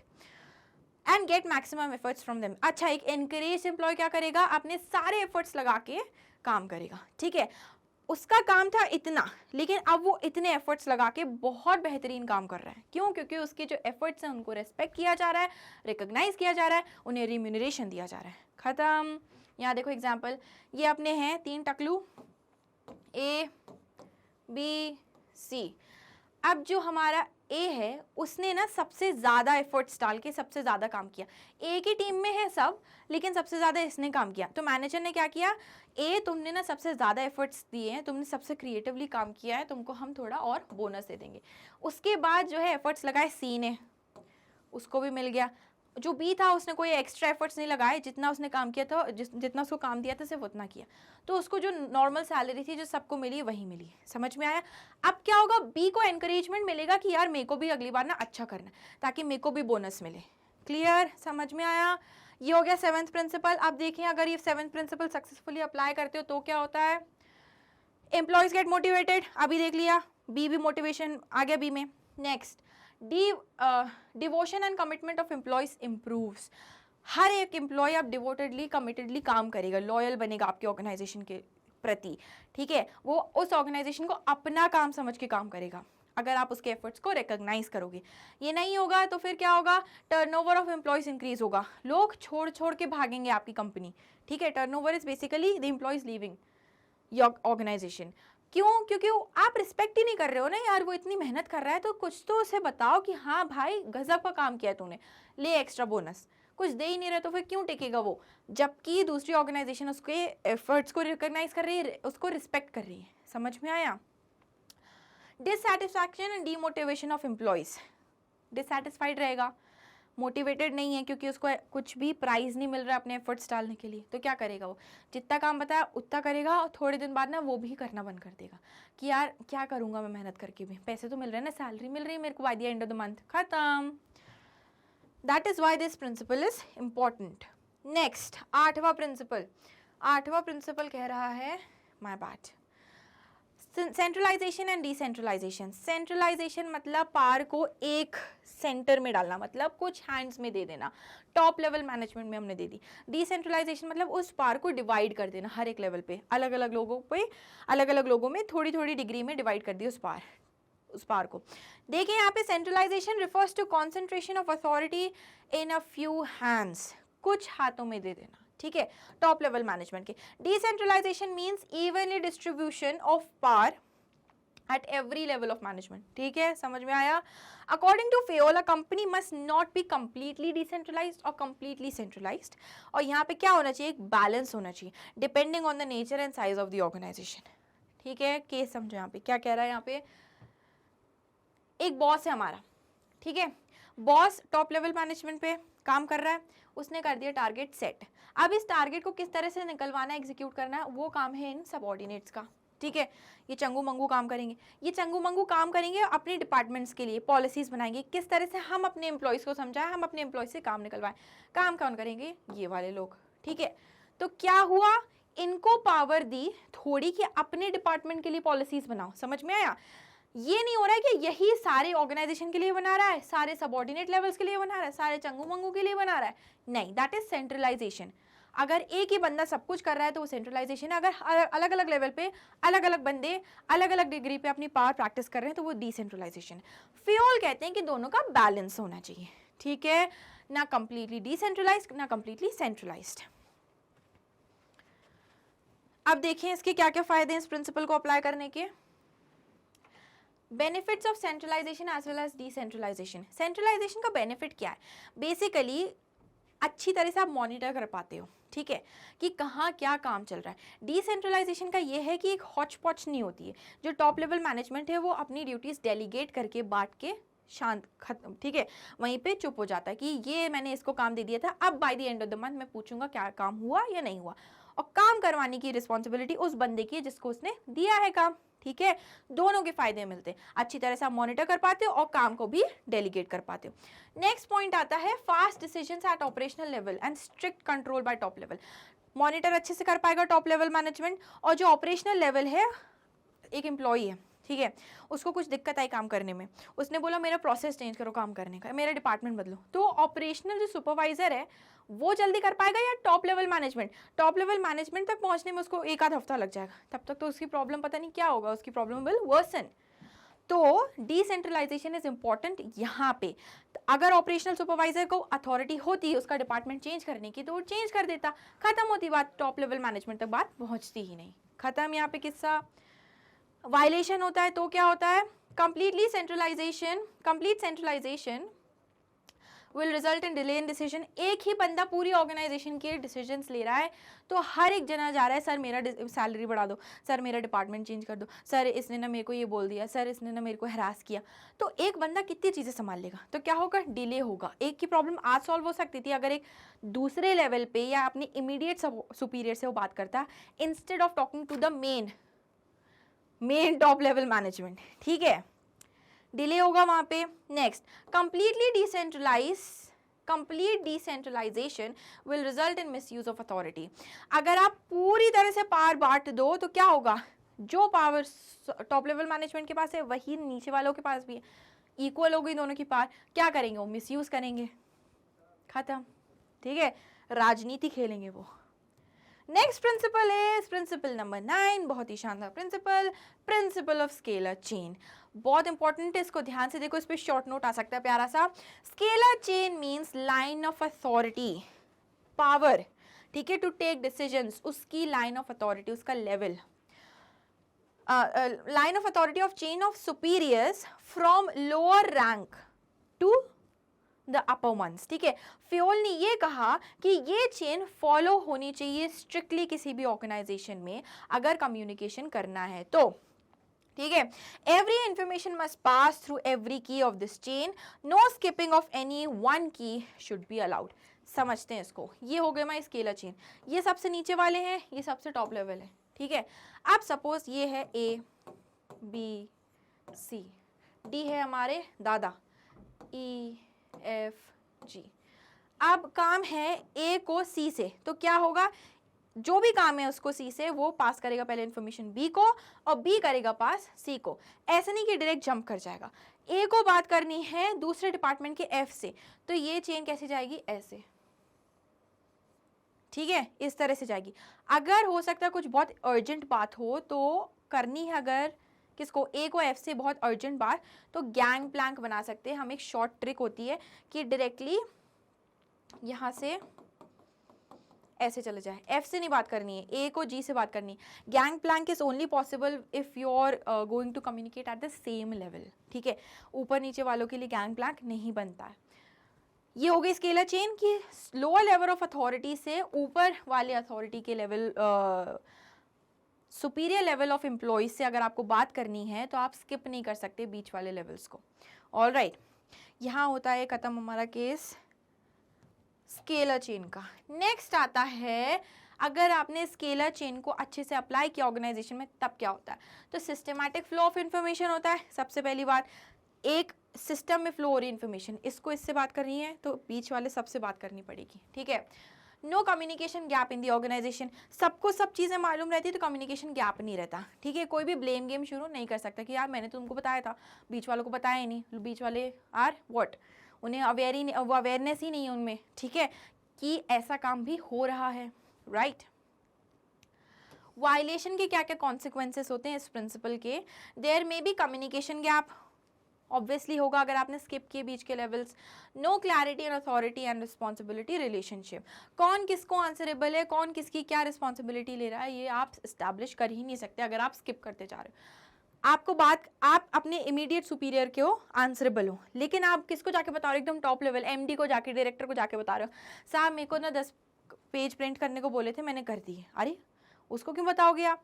ठीक है, तो ये कम्युनिकेशन गैप हट जाएगा और क्या होगा? Authority responsibility relationship establish properly अगर आपने सक्सेसफुली इंप्लीमेंट किया प्रिंसिपल ऑफ स्केलर चेन। अब आते हैं अपन 10वें प्रिंसिपल पे, जो कि है प्रिंसिपल ऑफ ऑर्डर। ऑर्डर मतलब कमांड नहीं, ऑर्डर मतलब सिस्टमेटाइज्ड वे में सब चीज़ों को जमाना, ऑर्डरली अरेंजमेंट। देखें क्या कह रहा है। Order does not mean command, but it refers to orderly arrangement of men and material that is a fix place for everything and everyone in the organisation. सबको ये पता हो, टूल्स लेने तो यहाँ से लेने, मार्केटिंग वाला बंदा यहाँ बैठा है, एडवर्टाइजिंग वाला वहाँ बैठा है, सबकी जगह सारे मटेरियल, सारे मेन की जगह तय हो, ठीक है। That is principal of order. Fayol insists that there must be a fixed place to keep every material and thing used in the organization and fixed place or seat or cabin for every employee, okay, of the organization, so that no time and energy is wasted in search of any material or any person। समझो यहाँ पे tools का यहाँ पे section बना दिया है, person ए जो है यहाँ बैठा है, पर्सन बी यहाँ बैठा है, पर्सन सी यहाँ बैठा है, यहाँ पे प्लानिंग वाला डिपार्टमेंट कर दिया है, प्लानिंग के टूल्स यहाँ पे हो जाएंगे, ठीक है। अब इसको अगर प्लानिंग डिपार्टमेंट से काम है तो ये डायरेक्टली ऐसे घूम घाम के नहीं जाएगा, कहाँ जाएगा, डायरेक्टली यहाँ। एनर्जी बचाई इसने, अपने एफर्ट्स को बचाया। टूल्स अगर इसको सी को, पर्सन सी को टूल्स चाहिए तो ये घूम घाम के नहीं जाएगी, कैसे जाएगी, सीधा यहाँ पे। इसने अपने एफर्ट्स बचाए, एनर्जी बचाई, प्रिंसिपल ऑफ ऑर्डर अप्लाई हो गया, खत्म। अब देखें अगर principal of order successfully apply होता है तो क्या क्या चीज़ें होती है ऑर्गेनाइजेशन में। नो वेस्टेज ऑफ टाइम, सबको सब कुछ पता है कहाँ क्या है, आप जाके तुरंत ले लो। एफर्ट वेस्ट नहीं हो रहा है, टाइम वेस्ट नहीं हो रहा है। Smooth and systematic working of the organisation, सब कुछ डिसिप्लिन में चल रहा है, ठीक है। हॉच पॉच कियोस्क क्रिएट नहीं हो रहा है। अगर ये नहीं होता है तब क्या होता है, अप्लाई नहीं होता है ये प्रिंसिपल, तो wastage of time and energy होगा, उसका जस्ट उल्टा। And no one will be able to contact the people at the right time. एक इमरजेंसी आ गई है जो कि मार्केटिंग डिपार्टमेंट की है, ये कौन ढूंढ रहा है, एक कोई पर्सन डी है, डी को मिल ही नहीं रहा है कि भाई मार्केटिंग डिपार्टमेंट है का, इधर उधर फ्रैंटिकली वो घूम रहा है, ढूंढ रहा है डिपार्टमेंट है का, तो क्या हुआ, उसका टाइम वेस्ट हो गया, इमरजेंसी की पता नहीं खत्म ही हो गई इमरजेंसी, और डिपार्टमेंट अभी तक मिला नहीं, ठीक है। तो राइट पर्सन को राइट प्लेस राइट टाइम पे ढूंढने में मदद करता है प्रिंसिपल ऑफ। अब भाई यहाँ पे हो गई है कहानी खत्म प्रिंसिपल ऑफ ऑर्डर की। नेक्स्ट आता है प्रिंसिपल ऑफ इक्विटी। इक्विटी माने, equity refers to kind, fair and just treatment to employees, that is application of the same disciplinary rules. आप किसी भी लेवल पे काम कर रहे हो, आपको same disciplinary rules, same application, आपको सेम रूल्स एंड रेगुलेशंस को फॉलो करना पड़ेगा, वो एप्लीकेबल सब पे हैं, ठीक है। छुट्टी का रूल बनाया, छुट्टी का रूल सब पे अप्लाई होगा, right. Employees will be put to their maximum efforts only when they are treated with kindness and justice. सबके साथ जस्टिस करो, आप बायस रखोगे, एक की तरफ ज्यादा इंक्लिनेशन है, झुकाव है, तो वो एम्प्लॉय दूसरा वाला डीमोटिवेट होगा कि मैं कितना ही मेहनत कर लूँ, ये तारीफ तो उन्हीं की करेंगे, ठीक है। If a manager is biased in dealing with the employees, then the employees will get dissatisfied, ठीक है, और वो अपना 100% नहीं लगाएगा, ओके। यहाँ पे देखो क्या हो रहा है, आप बॉस हो, सबॉर्डिनेट हो या वर्कर हो, आप लॉ की, ऑर्गेनाइजेशनल लॉ की नज़रों में एक हो, सब पे same rules and regulations apply होंगे, ठीक है। अब अगर ये ऑर्गेनाइजेशन में अप्लाई कर रहे हैं अपन सक्सेसफुली ये प्रिंसिपल, तो क्या होगा, एम्प्लॉय सेटिस्फाइड रहेंगे, मोटिवेशन रहेगा एम्प्लॉयज़ में, और इससे उनकी प्रोडक्टिविटी एफिशिएंसी बूस्ट होगी। अगर आप ये नहीं डालोगे, मोरल बूस्ट होगा, है ना। अगर आप ये नहीं करोगे अप्लाई अपनी ऑर्गेनाइजेशन में, तो डिससेटिस्फैक्शन आएगा, एम्प्लॉयज का टर्नओवर इंक्रीज होगा, अनहेल्दी रिलेशनशिप्स बनेंगे बिटवीन सबऑर्डिनेट्स एंड सुपीरियर्स, क्योंकि वो क्या कहेगा, यार ये बंदा ना उसी को फेवर करता है, मैं तो काम नहीं करूंगा, चिढ़ जाएगा वो अपने बॉस से, राइट। समझ में आया। अब आते हैं नेक्स्ट प्रिंसिपल पे, principle of tenure of personal, मतलब कितने पीरियड के लिए वो आपके साथ जुड़ा है, काम कर रहा है, आपने कितना कॉन्ट्रैक्ट साइन करवाया है, उससे पहले उसकी छुट्टी ना करना या फ्रीक्वेंटली अपने एम्प्लॉयज को ना निकालना, ठीक है। It refers to no frequent termination और ट्रांसफर, ठीक है। According to this principle the management must provide the feeling of job security among the employees, because with the feeling of insecurity of job the employees cannot contribute their maximum। ये principal कहता है कि जो employees हैं उनको आप job security feel कराओ कि हम यहाँ पे टिके हैं, ये ऑर्गेनाइजेशन हमारी है, हम बिलोंगिंगनेस फील कर पा रहे हैं, और अब हम देंगे इसको अपना 100%, ठीक है। क्योंकि जॉब इनसिक्योरिटी रहेगी ना, क्या सोचेगा, अरे हमें को कल तो जाना ही है, क्या ही करना काम करके, वो अपना 100% नहीं देगा, okay. Frequent turnover of employees is bad for the organisation, ये अनहेल्दी भी है, क्यों, क्योंकि देखो यहाँ पे देखो, एक एम्प्लॉय को आपको ट्रेन करने में एक डिपार्टमेंट में लगा है 1 महीना, ठीक है। अब आपने उसको निकाल दिया, किसी और को एम्प्लॉय करा, उसको ट्रेन करोगे, उसको सिखाओगे, वो भी चला गया, फिर तीसरा आया, दिस इज वेरी अनहेल्दी, क्योंकि काम का काम हो नहीं रहा है, ट्रेनिंग ही ट्रेनिंग में जा रहा है पैसा, समझ में आया। यहाँ पे देखो बॉस ने निकाल दिया इसको, चंदू को, चंदू रो रहा है, चंदू की जगह आया पंकज, पंकज क्या कह रहा है कि मेरे को फिर से ट्रेन करो क्योंकि मेरे को तो काम आता नहीं है। समझ में आया, क्लियर। अब आते हैं अपन इसके पॉजिटिव इम्पैक्ट्स पे। पॉजिटिव इफेक्ट्स क्या है इस प्रिंसिपल के? इम्प्रूव्स एफिशिएंसी, ठीक है। कैसे? हम सिक्योर्ड हैं कि इस ऑर्गेनाइजेशन के साथ हमें 5 साल रहना है, 5 साल हमें स्टार एम्प्लॉय बन के दिखाना है, ठीक है, अच्छा अपना 100% देना है, एफिशिएंसी बढ़ेगी। No wastage of time and resources, आप बार बार ट्रेन नहीं कर रहे हो, बार बार उसको सिखा नहीं रहे हो, उसका डिपार्टमेंट चेंज नहीं कर रहे हो, तो एम्प्लॉय सीखा सिखाया है, एफिशिएंट बनेगा उस काम में, रिसोर्सेज को अच्छी तरीके से यूज करेगा, ज्यादा से ज्यादा आउटपुट देगा। अगर वायलेशन करोगे वेस्टेज ऑफ रिसोर्सेज होगा और फ्रस्ट्रेशन एंड डिससैटिस्फैक्शन आएगा एम्प्लॉयज में। एक एम्प्लॉय में नहीं जिसको आप निकाल रहे हो, सब में आएगा, सब में डर बैठ जाएगा कि यार कल को ये तो मेरे को भी निकाल देगा बिना रीजन के। क्लियर। नेक्स्ट प्रिंसिपल इज 13वां प्रिंसिपल है, बिल्कुल हैंग इन देयर, ठीक है, अपन पहुंच गए एंड की तरफ। Principle of initiative. इनिशिएटिव माने chalking out the plan and then implementing the same, खुद से कुछ स्टेप लेना, ठीक है, एक प्लान बनाना और उसको एग्जीक्यूट कराना खुद से। Fayol suggested that employees in the organization must be given an opportunity to take some initiative making and executing a plan. यहाँ देखो एक बॉस है, ये बॉस टारगेट सेट कर रहा है इस एम्प्लॉय के लिए, तो वो क्या करेगा, इस एम्प्लॉय से बोलेगा तुम हमें सजेशन दो कि तुम कितना काम कितने टाइम में कर पाओगे, तो क्या करेगा, अपना इनपुट देगा, चॉक आउट करेगा एक प्लान, उसके लिए वो रिसर्च करेगा कि मैं कितना काम कितने अच्छे से कितने टाइम में कर पाऊंगा, और फिर वो बताएगा सबसे अच्छा तरीका ये है सर, इतना इतना टारगेट मेरा आप सेट करो, इतना इतना मैं आपको काम डेफिनेटली करके दूंगा।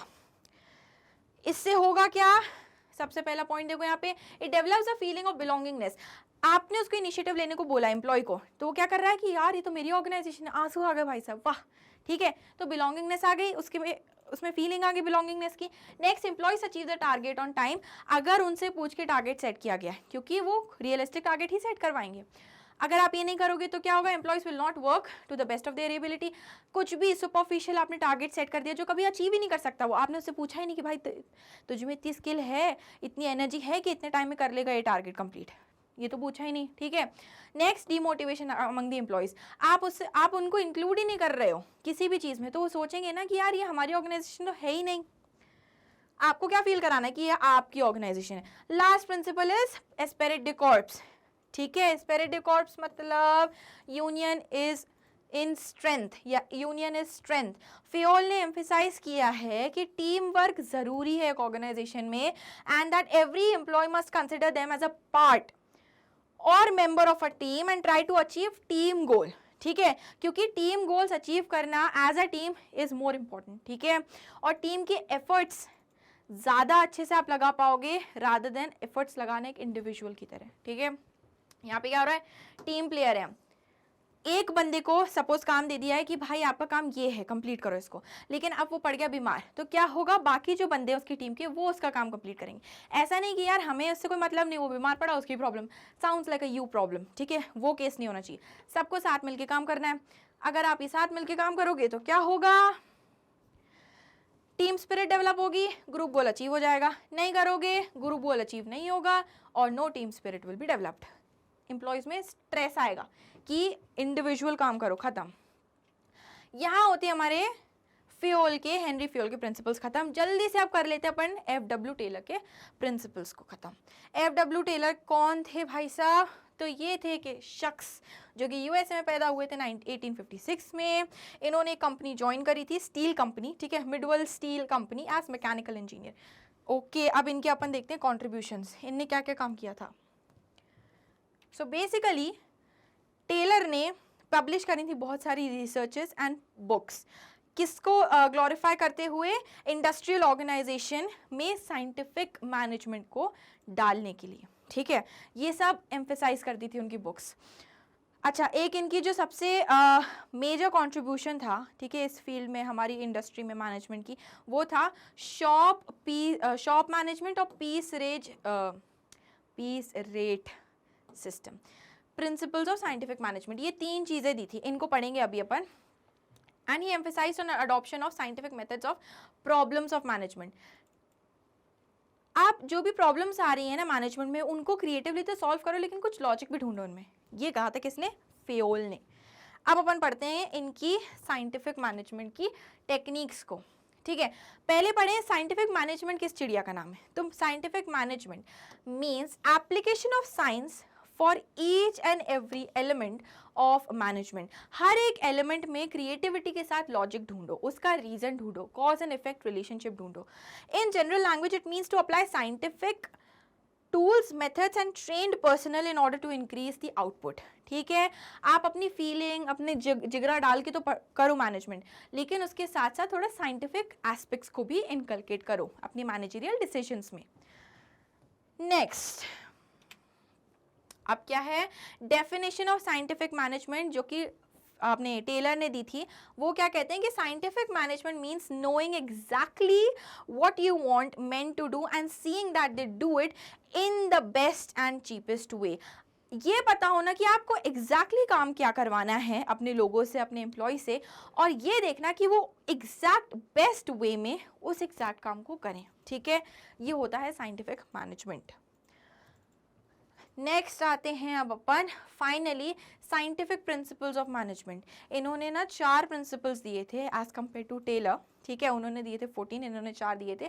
Science not rule of thumb, harmony not Discord, cooperation not individualism and development of workers to their greatest efficiency and prosperity। ठीक है, ये 4 प्रिंसिपल्स को अब अपन पढ़ेंगे थोड़े डिटेल में। कॉपी पेन किताब निकालो, लिखते रहो। सबसे पहला प्रिंसिपल है science not rule of thumb, अंगूठा नहीं लगाना है। ठीक है, यहाँ पे लॉजिक ढूंढो किसी भी रीजन के पीछे। इंट्यूशन पे बिलीव मत करो, अपनी फीलिंग पे बिलीव मत करो, एक्सपीरियंस पे बिलीव करो। क्या कह रहा है प्रिंसिपल, जल्दी से पढ़ो। According to this principle Taylor insist that each job should be perform based on scientific inquiry and not intuition, experience and hit and trial methods. There must be thinking before doing. ये कह रहे हैं कि आप hit and trial करके, गलती कर करके ऐसे डिसीजंस मत लो, ऐसे आप टेक्निक्स मत अप्लाई करो। ठीक है, हर एक जॉब को साइंटिफिकली बैकअप करके असाइन करना चाहिए किसी भी बंदे को। ठीक है, हर एक मैनेजर को ये थिंकिंग रखनी चाहिए कि आप पहले थिंक करो फिर डू करो, नॉट पहले कर लिया काम फिर बाद में सोचते हैं अरे यार गलत कर दिया थे काम। ओके, फॉर एग्जाम्पल एक एम्प्लॉय को कितना टाइम लगेगा एक काम करने में, वो कैसे डिसाइड होना चाहिए। प्रॉपर इंक्वायरी करी आपने, ठीक है, प्रॉपर आपने स्टडी करी और फिर आप एक कंक्लूजन पे आए। ऐसे नहीं कि यार मेरे को इतना टाइम लग गया था तो इसको भी इतना ही टाइम लगना चाहिए। अपने इंट्यूशन पे बिलीव मत करो, अपने एक्सपीरियंस पे बिलीव मत करो। ठीक है, नेक्स्ट आते हैं अपन हार्मनी नॉट डिस्कॉर्ड। ये डिस्कॉर्ड वो वाला डिस्कॉर्ड नहीं इसमें हम माइनक्राफ्ट खेलते हैं। ठीक है, डिस्कॉर्ड मीन्स डिसएग्रीमेंट। ठीक है, अब पढ़ें, जल्दी से पढ़ो। ये those who work together in an organization must work in harmony. एक साथ शांति में, पीस में, खुशी के साथ काम करो, एक दूसरे से झगड़ा मत करो। That is with mutual give and take and proper understanding. ठीक है, आपकी गलती हो रही काम में तो हम आपको झाड़ेंगे नहीं, हम आपकी ऐसे नहीं करेंगे अरे यार तुम तो गलती कर, हटो यहाँ से, हटो हमारी ग्रुप से बाहर, हम आपकी मदद करेंगे। ठीक है, Taylor insists on mental revolution, which means complete change of attitude and outlook for each other. Taylor कहते हैं मेंटल रेवोल्यूशन लाओ, एक दूसरे को एज अ बॉस या सुपीरियर या सबॉर्डिनेट मत देखो, एक दूसरे को एज अ कॉलीग देखो कि आपकी मदद हम करते हैं, हमारी मदद आप करो। ठीक है, आपका ग्रुप गोल अचीव करने में हम आपकी मदद करते हैं, आप हमारा इंडिविजुअल गोल अचीव करने में मदद करो, हमें सैलरी ज़्यादा दो, खत्म। ठीक है, जैसे ये है बंदा हमारा शामू को चाहिए ज़्यादा पैसे, तो शामू क्या करेगा, प्रोडक्शन ज़्यादा करेगा, कंपनी को ज़्यादा फायदा होगा, कंपनी को फायदा होगा तो वो ज़्यादा बोनस देगी, शामू का गोल अचीव, खत्म। नेक्स्ट तीसरा principle, scientific principle by Taylor, cooperation not individualism. जल्दी से पढ़ते हैं क्या कह रहा है principle. Work must be carried out, पहले रीड करो सब लोग। ठीक है, साथ में, are you guys with me? Yes, साथ में रीड करो। Work must be carried on in cooperation with each other with mutual confidence and understanding. Okay, workers and managers must work in cooperation. साथ ही हाथ मिलाना, एक अकेला थक जाएगा, मिलकर बोझ उठाना। ठीक है, वही केस चल रहा है यहाँ पे। To make this happen, managers must welcome suggestions from employees. ऐसा नहीं कि आप थोप रहे हो काम, अरे भाई उससे भी तो पूछ लो कि भाई मैं कर पाऊंगा या नहीं काम, इतना टाइम कम है मेरे लिए, इतना टाइम बहुत ज़्यादा है मेरे लिए। ठीक है, who should be rewarded accordingly, आपने अच्छा सजेशन दिया, आपने बहुत बढ़िया सजेशन दिया, ये लो आपका रिवॉर्ड, ठीक है। And the workers in return should not go on strike, workers को क्या करना चाहिए, आपको रिवॉर्ड दे रहे हैं, आपको अच्छी तरह से फील करा रहे हैं, बिलोंगिंगनेस दे रहे हैं कि हाँ भाई आपकी कंपनी है ये, तो आप क्या करो, इसका फायदा ना उठाते स्ट्राइक पे मत जाओ, ठीक है, या अनरीजनेबल डिमांड्स मत करो कि अरे भाई बोनस मेरे को 10,000 रुपये नहीं 1 लाख रुपए चाहिए, ठीक है। दोनों तालमेल में काम करो, इंडिविजुअलिज्म मत देखो, ओके। जैसे ये कोई है बंदा ए, बॉस ने पूछा कि तुम्हारा टारगेट मैं क्या सेट करूं, तुम बताओ, ठीक है, तुम क्या क्या काम कर सकते हो तुम बताओ, उस हिसाब से तुम्हारा टारगेट सेट करेंगे। उस हिसाब से ने टारगेट सेट किया, तो ये जो बंदा था ना ए, इतनी गजब तरीके से काम किया इसने कि उसके बॉस को बहुत खुशी हुई, उसको दे दिया उसने बोनस, कंपनी का भी फायदा तुम्हारा भी फायदा। उफ, अब आते हैं अपन प्रिंसिपल नंबर 4। थक गए हो ना प्यारे प्यारे छोटे बच्चों, ब्रेक ले लो एक छोटा सा नन्हा सा, क्योंकि अब प्रिंसिपल नंबर 4 है, इसके बाद थोड़ा सा पार्ट है खत्म। ये है development of workers to their greatest efficiency and prosperity. बाप रे क्या बोल दिया, इतना लंबा चौड़ा नाम कैसे याद रखेंगे, पढ़ो समझ में आएगा। Industrial efficiency depends upon the efficiency of workers, पूरी ऑर्गेनाइजेशन की एफिशिएंसी किस पे डिपेंड करेगी, उन लोगों पे जो उसमें काम कर रहे हैं, उन लोगों की एफिशिएंसी पे। Workers efficiency depends upon proper training and selection, worker की एफिशिएंसी किस पे डिपेंड करेगी, उसकी कितनी अच्छे से ट्रेनिंग हुई है, वो कितने अच्छे से काम जानता है, ठीक है, और वो कितना फिट बैठ रहा है उस काम के लिए। Taylor insists that correct employee for the job should be selected carefully according to the job requirement. Taylor ये कहते हैं कि अगर एक जॉब है, जॉब ए है, तो जॉब ए का जो स्किल सेट है वो मैच करता हुआ आपको एम्प्लॉय ढूंढना पड़ेगा, ठीक है। तो इससे क्या होगा, वो उसको जॉब ए को परफॉर्म करने के लिए ट्रेनिंग मालूम है, किस तरह से मेरे को करनी है, उसको स्किल पता है, उसमें स्किल है, और उसे तरीका मेथड्स पता है उस जॉब को कंप्लीट करने के। And the qualification of the employee, employees must be train time to time, ठीक है। ऐसा नहीं कि एम्प्लॉय को यहीं पे छोड़ दिया आपने, अगले 10 साल तक कुछ ट्रेनिंग ही नहीं दी, उसको अपडेट करते रहो, उसकी नॉलेज बढ़ाते रहो। Pool of knowledge will only help him, no harm. यहाँ पे क्या हो रहा है, जैसे देखो एग्जाम्पल देखो, यहाँ पे एक कोई एम्प्लॉय था अपना ए, उसको बोला कि आप ना अपनी स्किल को यूज़ करो, अपना प्लान डेवलप करो अपने लिए, ठीक है। उसने अपना एक टारगेट सेट किया, उसने अपने बॉस को दिखाया कि मेरा टारगेट है, उसने कंप्लीट किया, सबका फ़ायदा हुआ, ठीक है। क्या था प्रिंसिपल हमारा, development of workers to their greatest efficiency and prosperity, क्योंकि हमने सही एम्प्लॉय को सही काम के लिए सही टाइम पे चूज़ किया, उसको ट्रेन भी किया, ठीक है। नेक्स्ट आते हैं हम हमारे scientific techniques of Taylor, last topic है, अच्छे से पढ़ते हैं इसको। साइंटिफिक टेक्निक ऑफ टेलर कितनी थी टेलर की, 1 2 3 4 5 6 7 8 9 टेक्निक्स थी। Take a moment, pause the video, note this down, ठीक है। क्या क्या टेक्निक्स हैं, technique number 1 functional foremanship. Taylor ने ये कहा कि एक ऑर्गेनाइजेशन को आप डिवाइड कर दो 2 डिपार्टमेंट्स में, एक हो जाएगा प्रोडक्शन डिपार्टमेंट, एक हो जाएगा प्लानिंग डिपार्टमेंट। हर एक डिपार्टमेंट में 4 बॉसेस रखो, 4 सुपरवाइजर्स रखो, और हर एक सुपरवाइजर का काम होगा अलग, ठीक है। 1 2 3 4 1 2 3 4, और ये मॉनिटर करेंगे वर्कर्स को, ठीक है। पढ़ें क्या लिखा है, division of factory into 2 departments, ठीक है। Under each department there must be functional expert, हर एक डिपार्टमेंट के अंदर जो तरह तरह के काम हो रहे हैं, उन तरह तरह के कामों के लिए तरह तरह के लोगों को रखो जो उन कामों में एक्सपर्ट होंगे, ठीक है, फंक्शनल एक्सपर्ट होंगे। To supervise, guide and instruct the workers and develop specialization, एक काम को बार बार करेंगे तो स्पेशलाइजेशन डेवलप होगा। Taylor stress on having minimum 8 specialists. अब इसको अपन समझ लेते हैं कौन कौन से 8 स्पेशलिस्ट होंगे। सबसे पहले तो आ गया आपका फैक्ट्री मैनेजर, ठीक है, इसने डिवाइड कर दिया ऑर्गेनाइजेशन को 2 पार्ट्स में, अंडर प्लानिंग डिपार्टमेंट और अंडर प्रोडक्शन डिपार्टमेंट, ठीक है। इनके अंदर कौन कौन लोग आएंगे, सबसे पहले यहाँ देखो, इंस्ट्रक्शन कार्ड क्लर्क जो जनरल इंस्ट्रक्शंस बताएगा एम्प्लॉयज़ को, रूट क्लर्क किस तरह से असेंबली लाइन जाएगी, किस तरह से क्या रूट फॉलो करेंगे हम, क्या क्रोनोलॉजी होगी प्रोडक्शन की।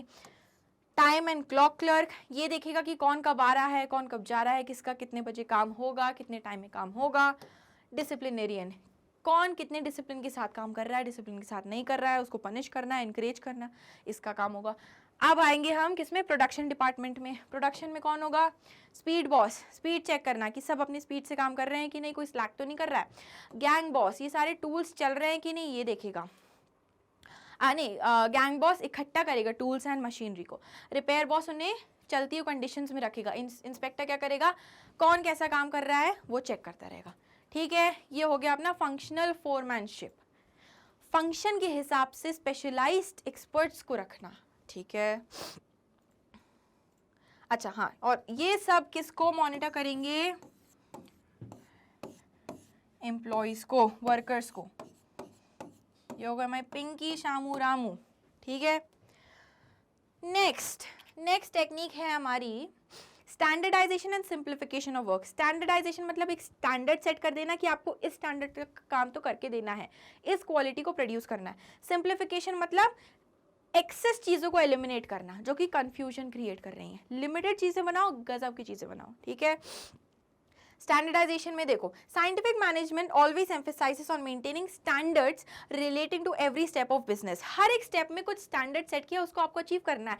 ऐसा नहीं कि आज हमारा मन हुआ इतनी क्वालिटी प्रोड्यूस करेंगे, कल हमारा मन हुआ बहुत सब स्टैंडर्ड क्वालिटी प्रोड्यूस करें। एक स्टैंडर्ड है, बना दिया गया, उसको आपको अचीव करना है। Standardization of output is possible if standard is maintained right from the selection of tools. किस स्टैंडर्ड, किस क्वालिटी के टूल सिलेक्ट होंगे, क्या मटेरियल जाएगा, रॉ मटेरियल, क्या मेथड होगा, क्या ऑपरेशन होगा, वो स्टैंडर्ड सेट कर दिए जाते पूरे throughout the process of what the business. Okay, next देखें यहाँ पे, according to Taylor scientific methods of production must be selected to develop standards. ठीक है, एक आप साइंटिफिक मेथड से सिलेक्ट करो और फिर आप डिवाइस करो अपने स्टैंडर्ड्स। सिंप्लीफिकेशन मतलब अननेसेसरी डाइवर्सिटी को घटा देना। ठीक है, अब जैसे ये 3 जनों की ज़रूरत पड़ रही है इतने सारे प्रोडक्ट्स बनाने की, ठीक है, और सेल तो हो नहीं रही है, तो क्या करो, इन तीनों को निकाल दो, इनको नहीं निकालो, ये भाई साहब रहेंगे, इन दोनों को निकाल दो क्योंकि अभी ज़रूरत नहीं है हमको। एक तरह का प्रोड्यूस करो प्रोडक्ट, गजब का प्रोड्यूस करो, सेल्स को बढ़ा दो एक जने को एम्प्लॉय करके। इससे क्या होगा, ये स्पेशलाइज होता जाएगा इस ऑरेंज को उगाने में और सेल्स बढ़ती जाएंगी। खत्म। बाद में जब आप बहुत स्टेबल हो जाओ, स्टैंडर्ड तक पहुंच जाओ, तब आप अपनी और डाइवर्सिफाई करो प्रोडक्ट लाइन को। ये हो गया सिंप्लीफिकेशन। नेक्स्ट आते हैं हम फटीग स्टडी पे। अब इन्होंने ना स्टडी भी करी थी 3-4 तरीके की। ठीक है, फटीग स्टडी मतलब थकान को देखना। This technique of scientific management is conducted to find out the frequency of rest intervals, कितने टाइम पे उसको रेस्ट चाहिए, किसको, एम्प्लॉय को, the duration of rest interval कितना लंबा चाहिए, and the number of rest intervals, एक दिन में कितने रेस्ट इंटरवल्स चाहिए उसको। ठीक है, बैटरी डाउन हो गई है एम्प्लॉय की, उसको रेस्ट चाहिए। इसको कंडक्ट कैसे करते हैं, इस फटीग स्टडी को कंडक्ट करने के लिए सबसे पहले यहाँ देखो, read with me guys. Taylor suggested that the time period and frequency of rest intervals should not be decided by the wish and experience of manager, but to give a scientific approach, fatigue study must be conducted. Manager के दिमाग में आया कि मेरे को इतनी थकान होती है, मेरे को इतने इंटरवल्स चाहिए, तो तेरे को भी इतनी चाहिए। नहीं, साइंटिफिक तरीके से लॉजिक लगा के आप सोचो, ढूंढो कि उसको कितने इंटरवल्स चाहिए। To observe an average workers when he is performing. अच्छा, यहाँ देखो, जब वर्कर परफॉर्म कर रहा है एक job, note down the time, कितने कितने घंटे उसने काम किया। ठीक है, and when the worker starts getting tired, वो नोट डाउन करो, कब वर्कर टायर्ड हो रहा है।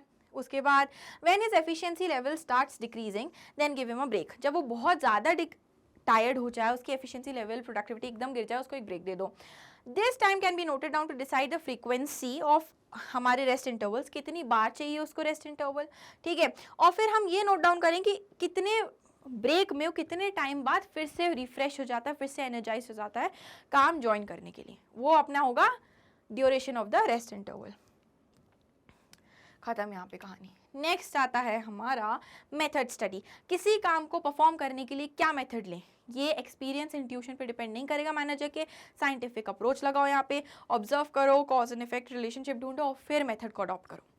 The method study of technique of scientific management is conducted to find out the best method or way of performing the job which keeps production cost minimum and makes maximum use of resources of the organization. सबसे कम रखो production cost, ऐसा method निकालना जिससे cost सबसे कम हो, quality सबसे बेहतरीन हो और टाइम सबसे कम लगे। ठीक है, ये होता है मेथड स्टडी में, ऐसा मेथड। इसको कंडक्ट करने के लिए क्या करेंगे हम, ठीक है, सारे मेथड्स को ट्राई करो आप, सारे मेथड्स अप्लाई करके देखो, जिससे भी आपको बेस्ट रिजल्ट मिल रहा है उसको कर लो आप adopt. Taylor develop the concept of assembly line. Taylor ने ना असेंबली लाइन का कंसेप्ट ऐसे ही डेवलप किया था, उन्होंने टेक्निक्स लगाई बहुत सारी, फिर उनको समझ में आया कि असेंबली लाइन का कंसेप्ट सबसे एफिशिएंट है, तो उन्होंने उसे चूज कर लिया। The objective of method study is to minimize the cost of production and maximize the quality and customer satisfaction. वही अभी जो अपन ने 3 पॉइंट सीखे थे, note this down please. Next आते हैं अपन टाइम स्टडी पे। टाइम स्टडी क्या करता है, ये बताता है कि हमें कितना टाइम चाहिए, एक स्टैंडर्ड टाइम चाहिए एक जॉब को परफॉर्म करने के लिए। Setting up the standard target for workers, क्या टारगेट हम सेट करें वर्कर्स के लिए, ठीक है, टाइम स्टडी बताता है। Determining the number of workers required to perform a job, एक काम को करने के लिए कितने लोगों की जरूरत है हमें। And categorising the workers into efficient and inefficient, एक काम को करने में कितना टाइम लगेगा, क्या टारगेट होगा, कितना काम होगा, कितने लोग चाहिए हमको काम करने के लिए, और उन लोगों में से कितनों ने एफिशिएंटली काम किया, सबसे कम कॉस्ट लगा के सबसे ज्यादा बेनिफिट किसने दिया। खत्म। इसलिए होती है अपनी टाइम स्टडी। तो भाई अब कंडक्ट करने के लिए टाइम स्टडी क्या प्रोसीजर फॉलो करोगे, सबसे पहले मैनेजर्स को लेनी है एक स्टॉप वॉच, ठीक है, और बोलना है कि एम्प्लॉय अब तू कर काम अपना शुरू, ठीक है। स्टॉप वॉच से आपने मॉनिटर करना शुरू किया उसका काम। सबसे पहले पढ़ते हैं अपन ये लाइन, यही लाइंस लिखनी एग्जाम में, तो नोट डाउन करते जाओ साथ साथ। Taylor suggested to observe an average worker performing the job with a stopwatch in his hand and note down the average time taken by the worker to complete that job. ठीक है, उस job को without breaks आप stop watch से monitor करो कितना time लिया उस एवरेज वर्कर ने। अब उन्होंने क्या कहा, इसको 100 बार रिपीट करो इस प्रोसेस को। इसके बाद क्या होगा, time this time should be consider the average time for performance of the job. एक जॉब को, उस जॉब को करने में उस एवरेज एम्प्लॉय को इतना टाइम लगा है, ठीक है। Keeping this time in mind as the target for the workers, ठीक है। अच्छा देखो यहाँ पे क्या बोला जा रहा है, इसी टाइम को दिमाग में रख के आपको दूसरे वर्कर्स के लिए भी टारगेट सेट करना है, ठीक है। क्योंकि एक एवरेज वर्कर ने, एक बहुत ना शानदार, एक ना बहुत ही लो लेवल का, एक एवरेज वर्कर ने इतना एवरेज टाइम लिया, तो ऑलमोस्ट सिमिलर टाइम लेंगे सारे employees. Get it. Now, if the worker is able to achieve the target before the standard time, then he is an efficient worker. Efficient worker तब कहलाएगा जब set time है, suppose आपको एक job दिया है ए, ये आपको करना है 15 डेज में, लेकिन ए को एम्प्लॉय बी ने कर दिया 10 दिन में, तो एम्प्लॉय बी कहलाएगा क्या, एफिशिएंट। वही एम्प्लॉय सी ने टाइम लिया 20 दिन सेम काम को करने के लिए, 5 दिन ज्यादा लिए, तो ये हो गया इनएफिशिएंट एम्प्लॉय। हमने क्या किया, टाइम स्टडी में ये निकाला कि कितना टाइम लगता है एक काम को करने में, टारगेट सेट किया बाकी लोगों के लिए उतना ही, और फिर इनएफिशिएंट और एफिशिएंट एम्प्लॉयज को सेग्रीगेट किया। कहानी हो गई खत्म। अब मोशन स्टडी पे आते हैं। मोशन माने मूवमेंट, ठीक है। मूवमेंट्स को क्यों स्टडी करना जरूरी है, तो यहाँ पढ़ लेते हैं कि डिटरमाइन करना movements of workers when they are performing the job. एक जॉब को परफॉर्म करने में उसको कितना मूवमेंट करना पड़ रहा है, कितना उठ रहा है, बैठ रहा है, कहाँ जा रहा है, क्यों जा रहा है, क्या पर्पस है उसका। For cutting down unproductive and wasteful movements, उसे एक चीज चाहिए थी, वो चीज रखी थी वहां पे, लेकिन वो यहाँ गया यहाँ गया यहाँ गया, क्योंकि उसे पता ही नहीं था कहाँ रखी है, ठीक है। तो उन वेस्टफुल अनप्रोडक्टिव मूवमेंट्स को कट डाउन करना, क्योंकि उसकी एनर्जी गई, टाइम गया, रिसोर्सेज गए, ठीक है। To design suitable equipment and tools to minimize unproductive movements of workers. अब उस चीज को वहां रखने के बजाय अपन एक साइड टेबल बनाए, एक छोटा सा स्टैंड बनाए, वहां रख दे, तो उसका जो अनप्रोडक्टिव वेस्टफुल मूवमेंट है उसको अपन ने रिड्यूस कर दिया। क्या करके, एक टूल बना के जिसने उससे हेल्प किया अपने वेस्टफुल मूवमेंट्स को एलिमिनेट करने में, ठीक है। इसीलिए किया जाता है मोशन स्टडी। कौन सा मोशन है हमारा, कितना मोशन करना पड़ रहा है एक एम्प्लॉय को एक काम करने के लिए, कौन सा मोशन है प्रोडक्टिव, कौन सा है अनप्रोडक्टिव, किस तरह से हम उसके अनप्रोडक्टिव मोशंस को रिड्यूस करें, और लास्ट क्या है, किस तरह से हम टूल्स और मशीनरी बनाएं कि उसके वेस्टफुल मूवमेंट्स कम हो जाएं, ठीक है। इसीलिए इस पर्पस की वजह से करते हैं हम, इन पर्पसेस की वजह से करते हैं हम मोशन स्टडी। देखें किस तरह से करते हैं मोशन स्टडी जल्दी से। So to conduct motion study, observe the average worker when he is performing the job and note down all the movements he is doing. एक worker को observe करो, मैं देख रहा हूँ तेरे को मोंटू, ठीक है, और उसके सारे मोशंस नोट डाउन करो, कितनी बार खड़ा हुआ, कितनी बार बैठा, झुका, इधर गया उधर गया, इससे गपियाया उससे गपियाया, ठीक है। How many times he is getting up from his place and how many times he is bending etc. ठीक है, ये चेक किया अपन ने। Repeat it for 100 times, 100 times आपको मिनिमम देखना पड़ेगा, okay. After writing all the movements classify them as productive, किन किन मूवमेंट्स की वजह से उसने काम करा या काम में प्रोग्रेस आई, एंड किन मूवमेंट्स की वजह से ही just wasted the time, okay, unproductive movements, उनको कैटेगराइज किया और फिर हम बनाएंगे इसकी क्या, इनको अनप्रोडक्टिव मूवमेंट्स को एलिमिनेट करने की टेक्निक्स, टूल्स। यहाँ हो गया मोशन स्टडी का काम खत्म। अब आती है वर्क स्टडी। वर्क स्टडी क्या है? It ensures maximum production at minimum cost and getting best contribution from every factor. काम को स्टडी करना, किस तरह से हम ज़्यादा से ज़्यादा फायदा ले सकते हैं कम से कम कॉस्ट में, और सबका कंट्रीब्यूशन सबसे ज़्यादा बेस्ट कब आ सकता है। टाइम स्टडी, अब देखो वर्क स्टडी कैसे करते हैं। टाइम स्टडी करी, टाइम देखा, ओके, मोशन स्टडी करी, मूवमेंट्स को स्टडी किया, मेथड कौन सा बेस्ट मेथड है, और fatigue study.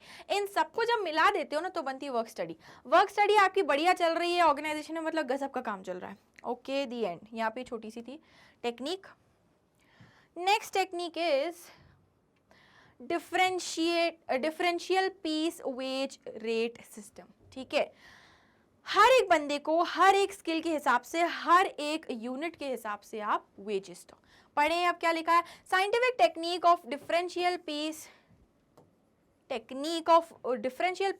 Rate system emphasizes on paying different rate of wages for efficient and inefficient employees।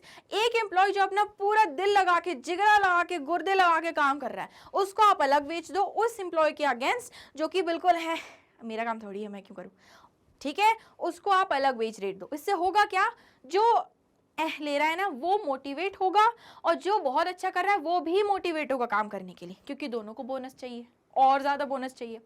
ठीक है, the technique differential wage rate system insists on paying different rate of wages to efficient and inefficient employees. Extra wage paid to efficient employees will motivate them. ठीक है, क्योंकि मैं और अच्छा काम करूंगा तो हो सकता है और अच्छा मिले। Extra wages paid to efficient employees will also motivate the inefficient employees कि यार मैंने काम नहीं किया, मेरे को भी मिल सकता था ये तो, right, make sense. When payment is given accounting to number of units produced automatically the production will be maximized. सुनो क्या लिखा है यहाँ पे, अगर आप यूनिट बेस्ड पेमेंट कर रहे हो, हर यूनिट पे आपको 100 रुपये मिलेंगे, तो उसको पैसा चाहिए एम्प्लॉय को, ठीक है, तो वर्कर और फास्ट काम करेगा और अच्छे से काम करेगा, ज़्यादा प्रोडक्शन करेगा, ऑब्वियसली प्रोडक्शन बढ़ जाएगा, आपकी कंपनी के लिए फायदेमंद। तो ये किसमें देखा अपन ने, differential piece wage system. Okay, अब आते हैं अपन, अच्छा इसको कंडक्ट करने का भी एक तरीका है कि कैसे हम डिसाइड करें किसको कितना वेज देना है। सबसे पहले देखें, टू कंडक्ट और adopt differential piece wage system, Taylor suggested that company must fix a standard rate of wage for workers producing standard output और द टारगेट। एक स्टैंडर्ड सेट कर दो, स्टैंडर्डाइजेशन एंड सिंप्लीफिकेशन में देखा ना हमने, एक स्टैंडर्ड सेट कर दो, एवरेज वर्कर को एवरेज प्रोडक्शन के लिए इतना पैसा मिलेगा। ठीक है, the workers who produce more than the standard targeted must be more than the standard target must be paid with a higher rate. ठीक है, जिन्होंने स्टैंडर्ड से ज्यादा काम किया है, ज्यादा प्रोडक्शन किया, उनको ज्यादा दो, जिन्होंने कम किया उनको कम दो। ठीक है, with a rate less than the standard rate। Clear, कहानी खत्म, note this down. Next topic पे आते हैं जो कि है मेंटल रेवोल्यूशन। मेंटल है क्या, वही है, रेवोल्यूशन करना है, अपनी सोच को चेंज करो। तो क्या कह रहे हैं हमारे महाशय टेलर कि scientific technique of mental, this is technique of mental revolution is conducted और objectives of mental revolution आ रही, क्यों की जा रही है या इसका क्या पर्पस है, change in mental attitude of workers and managers towards each other। क्योंकि देखो मैनेजर्स को ऐसे समझाया जाता है कि यार ये तो हम एक्सप्लॉइट करने के लिए पैदा हुए हैं एज एन एम्प्लॉय। ठीक है, एम्प्लॉय ये सोचता है कि यार ये हमारे सिर्फ एक्सप्लॉइटेशन कर सकते हैं, ये हमारे हित में कभी नहीं सोचेंगे। और मैनेजर्स क्या सोच रहा है, यार ये सिर्फ अलाली करने के लिए आया है, ये सिर्फ मेरा पैसा खा रहा है, ये काम नहीं कर रहा है। एक दूसरे की तरफ, एक दूसरे के प्रति आप अपना एटीट्यूड चेंज करो, ये कहता है mental revolution. Cooperation between workers and management, इसको जानने के लिए, इसको बढ़ाने के लिए, इनकलकेट करने के लिए, डेलिबरेटली ऐड करने के लिए की जाती है मेंटल रेवोल्यूशन की technique adopt. Ruling out the feeling of suspicion और prejudice from the minds of workers and management to adopt systematic thinking. ठीक है, दोनों में ही काम करना पड़ेगा, एम्प्लॉयज के मन में भी चेंज लाना पड़ेगा और मैनेजर्स के मन में भी चेंज लाना पड़ेगा। ठीक है, क्योंकि एक दूसरे का अगेंस्ट ही फीलिंग्स रखते हैं दोनों एस्पेक्ट्स, राइट। आप ज़रा ये देखें कि इसको कैसे कंडक्ट करते हैं.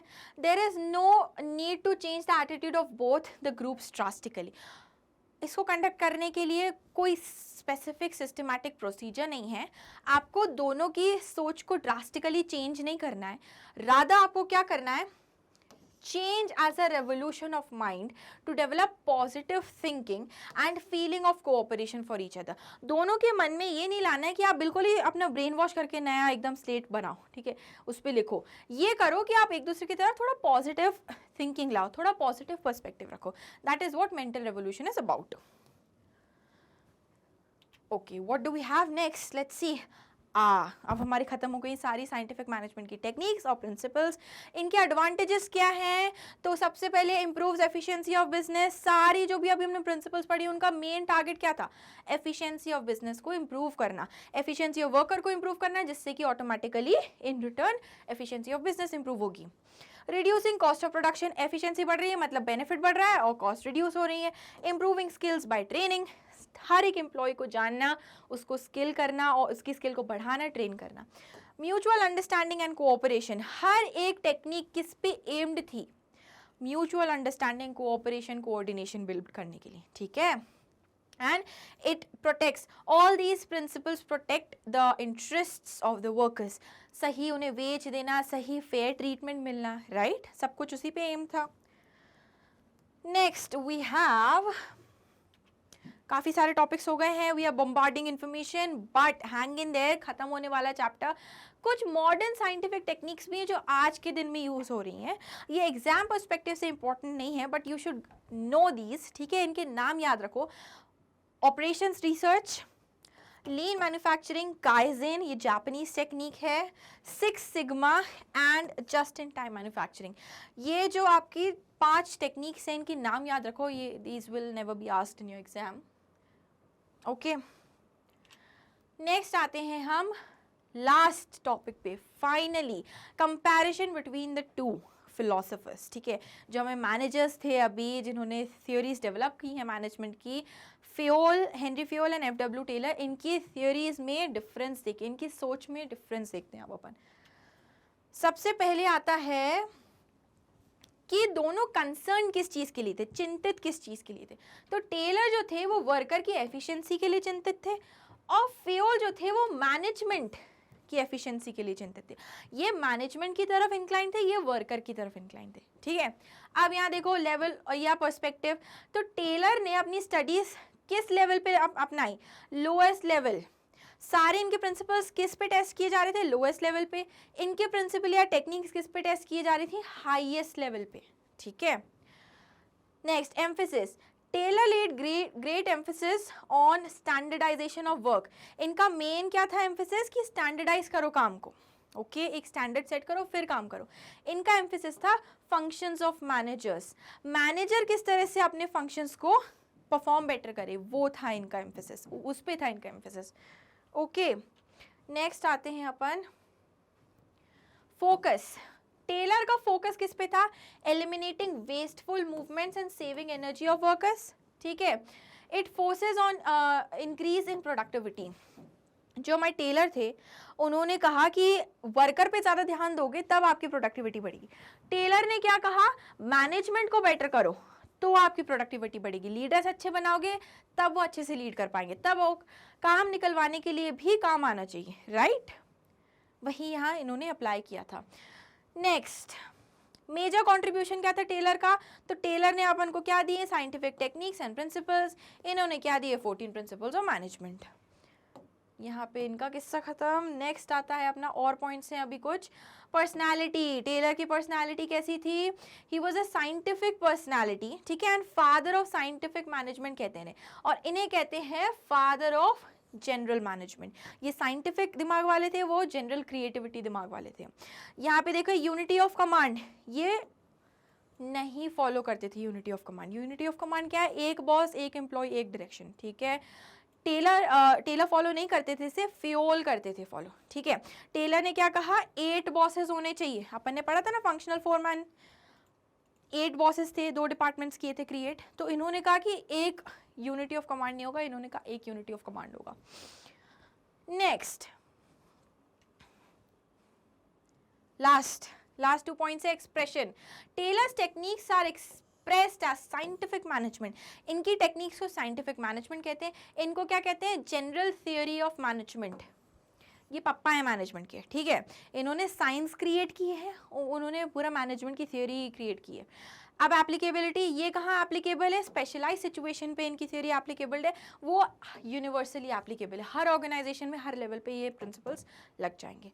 यहाँ ये हो गया कि किस्सा अपना खत्म. दोनों के बीच में अपन ने डिफरेंस पढ़ लिया है और अब इसके साथ अपन करेंगे रैप वीडियो. तो बहुत अच्छे बच्चे थे आप लोग, आप लोगों ने एंड तक वीडियो देखा है और अच्छे से पढ़ा है. So what did we do actually, let's summarize it. हमने ये देखा कि प्रिंसिपल्स क्या होते हैं, मैनेजमेंट प्रिंसिपल्स क्या चीज़ है, इन्हें किस तरह से बनाते हैं, इनकी सिग्निफिकेंस क्या है, ट्रेट्स क्या है, फिर किस तरह से हेनरी और टेलर ने अपने साइंटिफिक मैनेजमेंट के प्रिंसिपल्स और जनरल प्रिंसिपल्स ऑफ मैनेजमेंट निकाले, उनका कॉन्ट्रास्ट पढ़ा, दोनों की थियरीज में, दोनों के पर्सपेक्टिव्स में क्या डिफरेंस है. अब आपके लिए सरप्राइज एलिमेंट ये है कि in the description box you will find a PDF to all the possible questions जो इस चैप्टर से पूछे जा सकते हैं. डेफिनेटली उनमें से ही कोई क्वेश्चन आएगा, तो मेक श्योर उसको आप ध्यान से पढ़ो, आंसर करो. नहीं समझ में आया वीडियो फिर से देखो, फिर भी डाउट्स होते हैं कमेंट करो. वीडियो आई है अगर पसंद तो make sure to like and subscribe to our channel. Share this video with your friends and I will see you in the next video for chapter 3. Till then, toodles, take care.